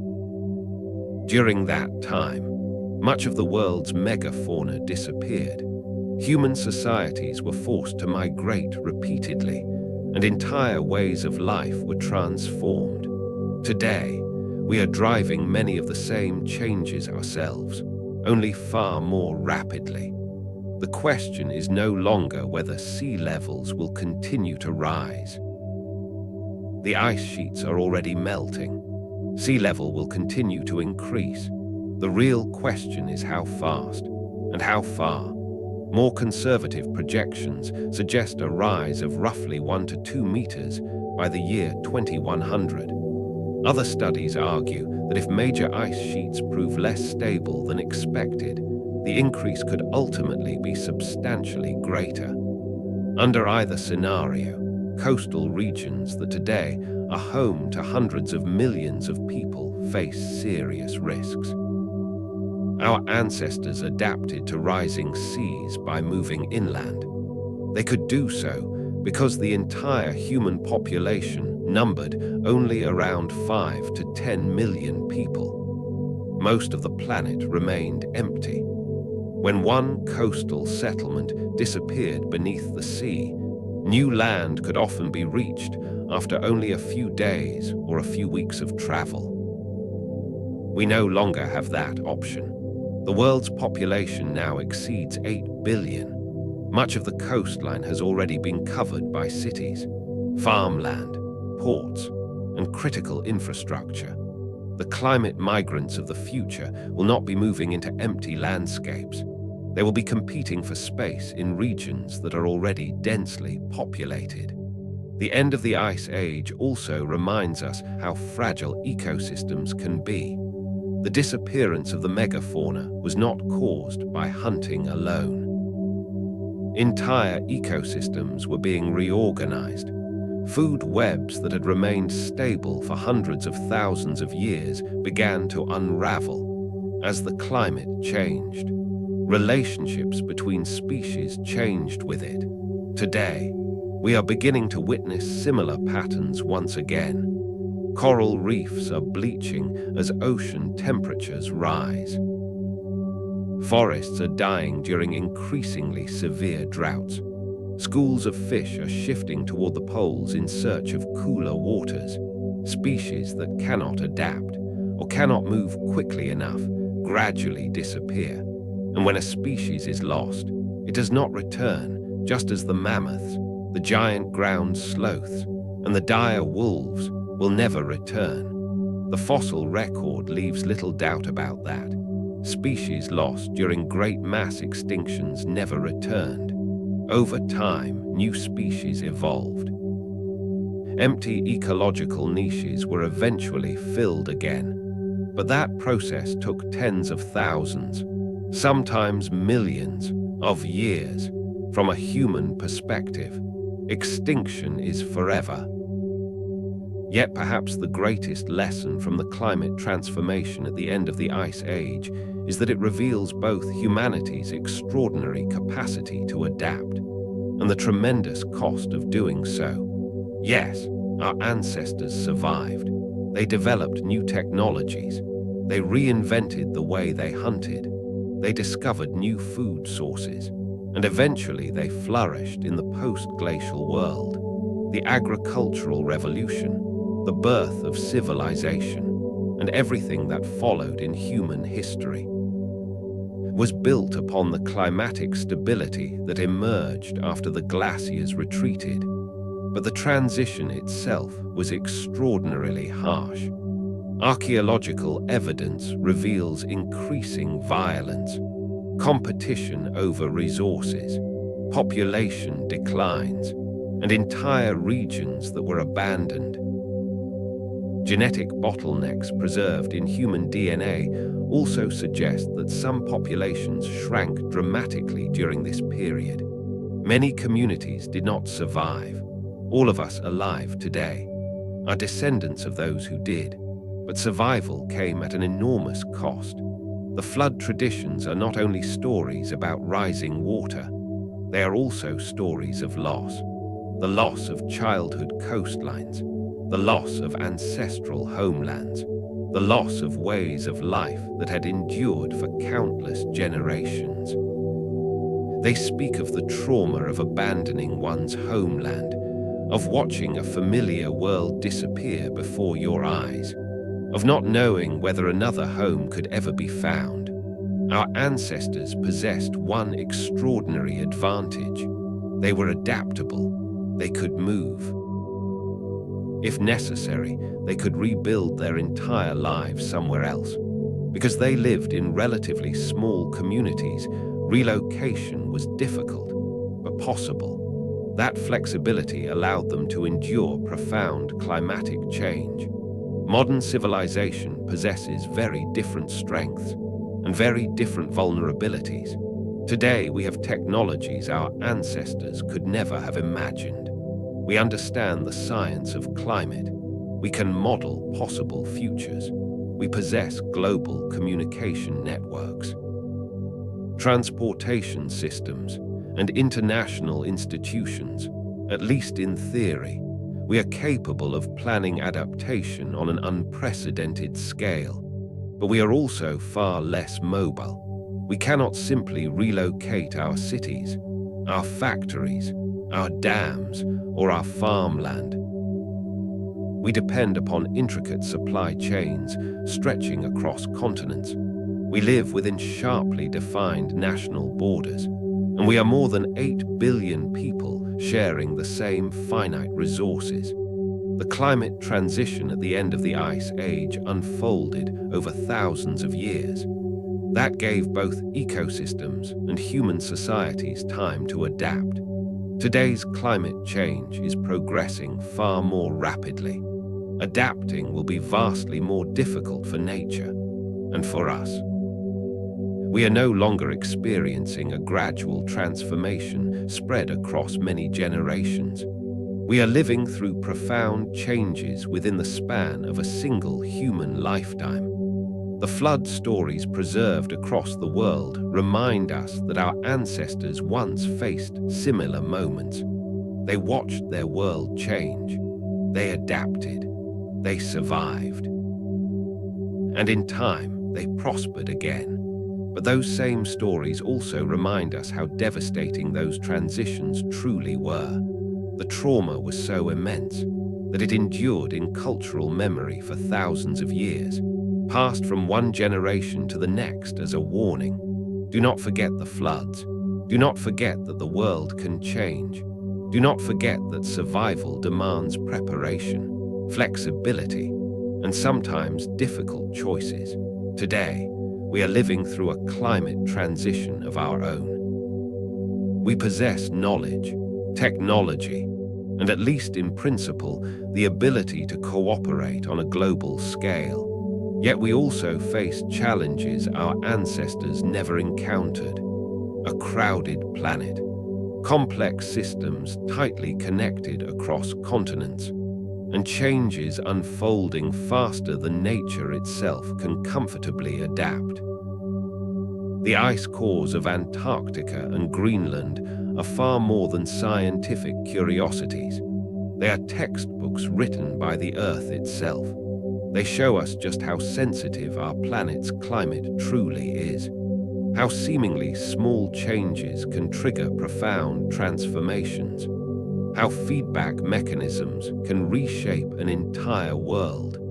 They remind us that extinction is real, and that once major ice sheets begin disappearing, sea levels can continue rising for thousands of years even after temperatures eventually stabilize. Most importantly, they remind us of something essential. Climate change is not merely a collection of graphs or computer models. It is changing landscapes, submerged coastlines, collapsing ecosystems, people forced to migrate, communities torn apart, and ways of life brought to an end. Our ancestors lived through all of it, and they preserved those experiences in the stories that endured the longest. The world has changed before. It is changing again today. The real question is not whether humanity can survive climate change. Our species has already proven that it can. The real question is this: when this transformation is over, what kind of world will we be living in? And what will we have lost along the way? The great floods our ancestors experienced still leave traces that surround us today. Ancient coastlines now hidden beneath the sea, sunken settlements uncovered by archaeologists, genetic signatures of population bottlenecks preserved within human DNA, cultural memories still alive in myths and legends, climate records locked away inside ice cores and layers of ancient sediment. Together, they all point back to the same extraordinary chapter in Earth's history. a time when the world changed forever, a time after which nothing would ever be quite the same again. Today, we are leaving traces of our own. Thousands of years from now, if future generations successfully endure this great transformation, they may one day study our era. They will analyze our climate records, excavate the remains of our cities, read the documents we left behind, and ask three simple questions. What did they know? What did they do? And what did they lose? The great transformation of the past brought one world to an end and gave birth to another. Our own age will do the same. The only question whose answer remains unwritten is this: what will we preserve, and what will we leave behind? And now, we arrive at the end of one of the greatest transformations in the history of our planet. Around 12,000 years ago, much of Earth lay beneath vast sheets of ice. Enormous glaciers covered nearly 1/3 of the land. Sea level stood approximately 120 meters lower than it does today. Herds of mammoths wandered across frozen grasslands stretching from France to Alaska. Saber-toothed cats hunted where shopping centers and great cities now stand. Then, in little more than the blink of an eye on the geological timescale, everything changed. The glaciers melted, the seas rose, coastlines disappeared beneath the water, ecosystems collapsed, only to be rebuilt in entirely new forms. Much of the megafauna that had dominated Earth for millions of years vanished forever. The pressure of a changing climate, combined with increasingly effective human hunting, created a burden those magnificent animals could no longer withstand. Within only a few thousand years, the frozen world of the Pleistocene had come to an end. It was replaced by a warmer, greener, and far more stable planet, the Holocene, the age in which we still live today. The period most of us simply think of as the normal world. But in truth, there is nothing ordinary about it. The last 12,000 years represent one of the most climatically stable intervals of the past million years. The dramatic temperature swings of the ice ages, the abrupt transitions that could unfold within only decades, largely came to an end. The seasons became predictable, sea levels stabilized, and Earth's climate settled into a remarkably steady balance, interrupted only by relatively small regional variations. Everything we call civilization was built upon that stability, because if the climate transforms completely every few generations, agriculture cannot flourish. If sea level rises by dozens of meters within a century, permanent cities cannot exist. If people must constantly adapt to radically changing environments, they cannot produce the surplus that supports complex civilizations. Fortunately, our ancestors were ready. The great bottlenecks they had survived, the environmental pressures they had endured for hundreds of thousands of years, prepared them for this new world. They could think flexibly, develop new technologies, cooperate with one another, share knowledge across generations, and they took full advantage of this unusually stable climate. Only a few thousand years after the glaciers retreated, agriculture emerged independently in at least 7 different regions of the world: the Fertile Crescent, the Yellow River Valley, Mesoamerica, the Andes, Sub-Saharan Africa, New Guinea, and Eastern North America. Wherever modern humans lived, people discovered how to cultivate plants and domesticate animals. From that moment, development accelerated at an extraordinary pace.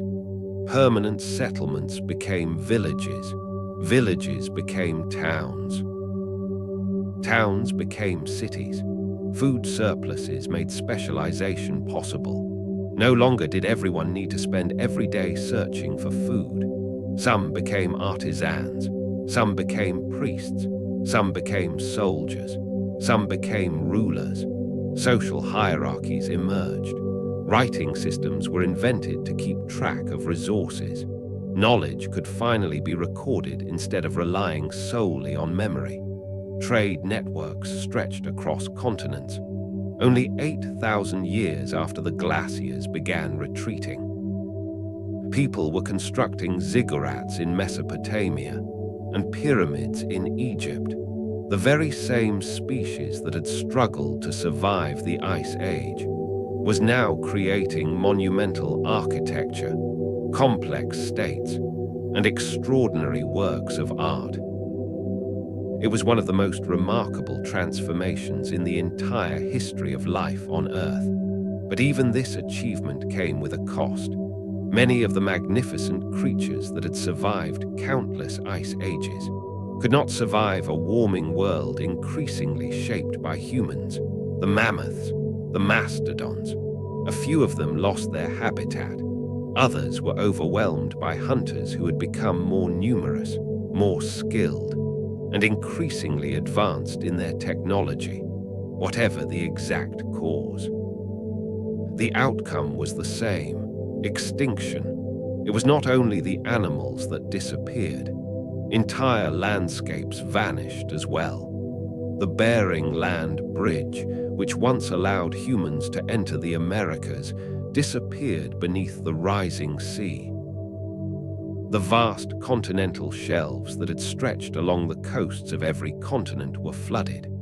The immense mammoth steppe that once covered much of the northern hemisphere gave way to forests and tundra. Ways of life that had sustained people for tens of thousands of years came to an end within only a few centuries.